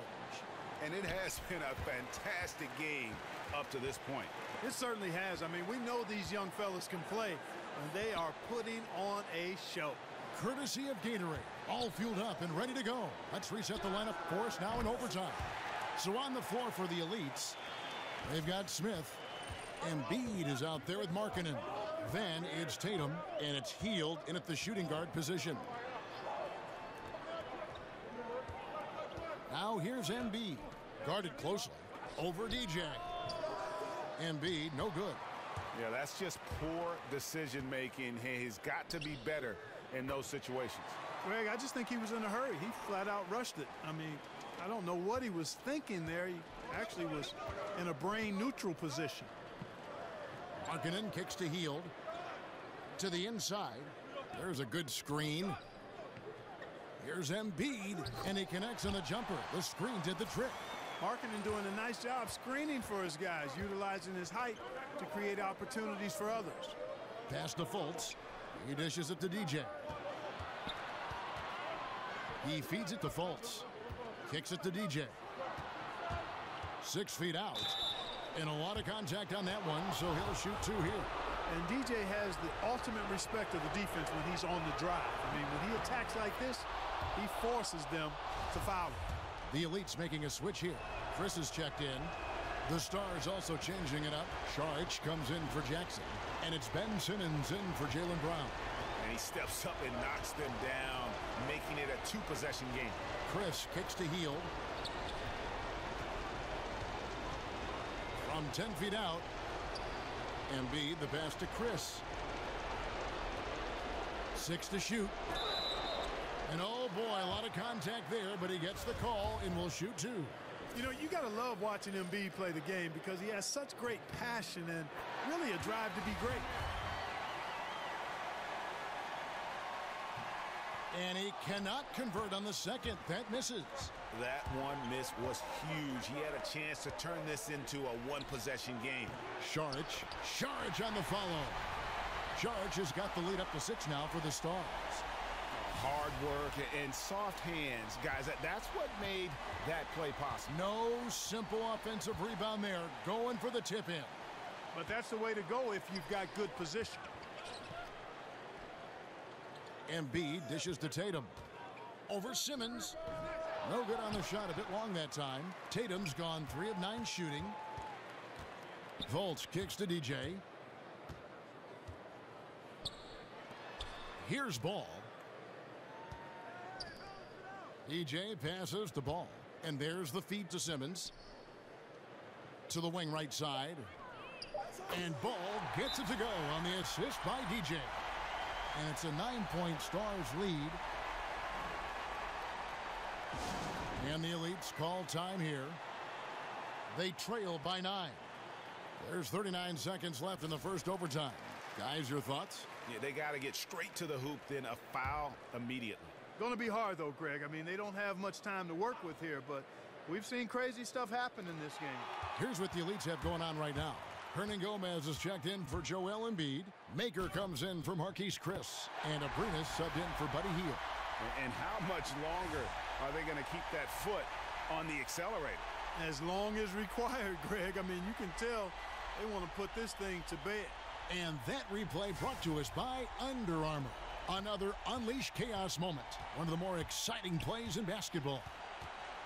Smith dishes to Maker. 8-second difference between the shot clock and the game clock. Here's Tatum. And he wills that one in, sinking right through off the back iron. And I tell you what, Tatum is proving to be an all-around scorer of the basketball. He can do it all. Now here's DJ. Tight defense on him. Brown kicks to DJ. No good. So the Stars end up winning it. What a terrific game. I tell you what, these young players are going to give us years of excitement to come. The future of the NBA is looking very bright with these guys, Kevin. Terrific young players. It sure is. You're right, Greg. And this really was a fun contest to watch, as it always is. We hope you've all enjoyed it as much as we have. Thanks so much for joining us. For Greg Anthony and Clark Kellogg, I'm Kevin Harlan. We'll see you again next time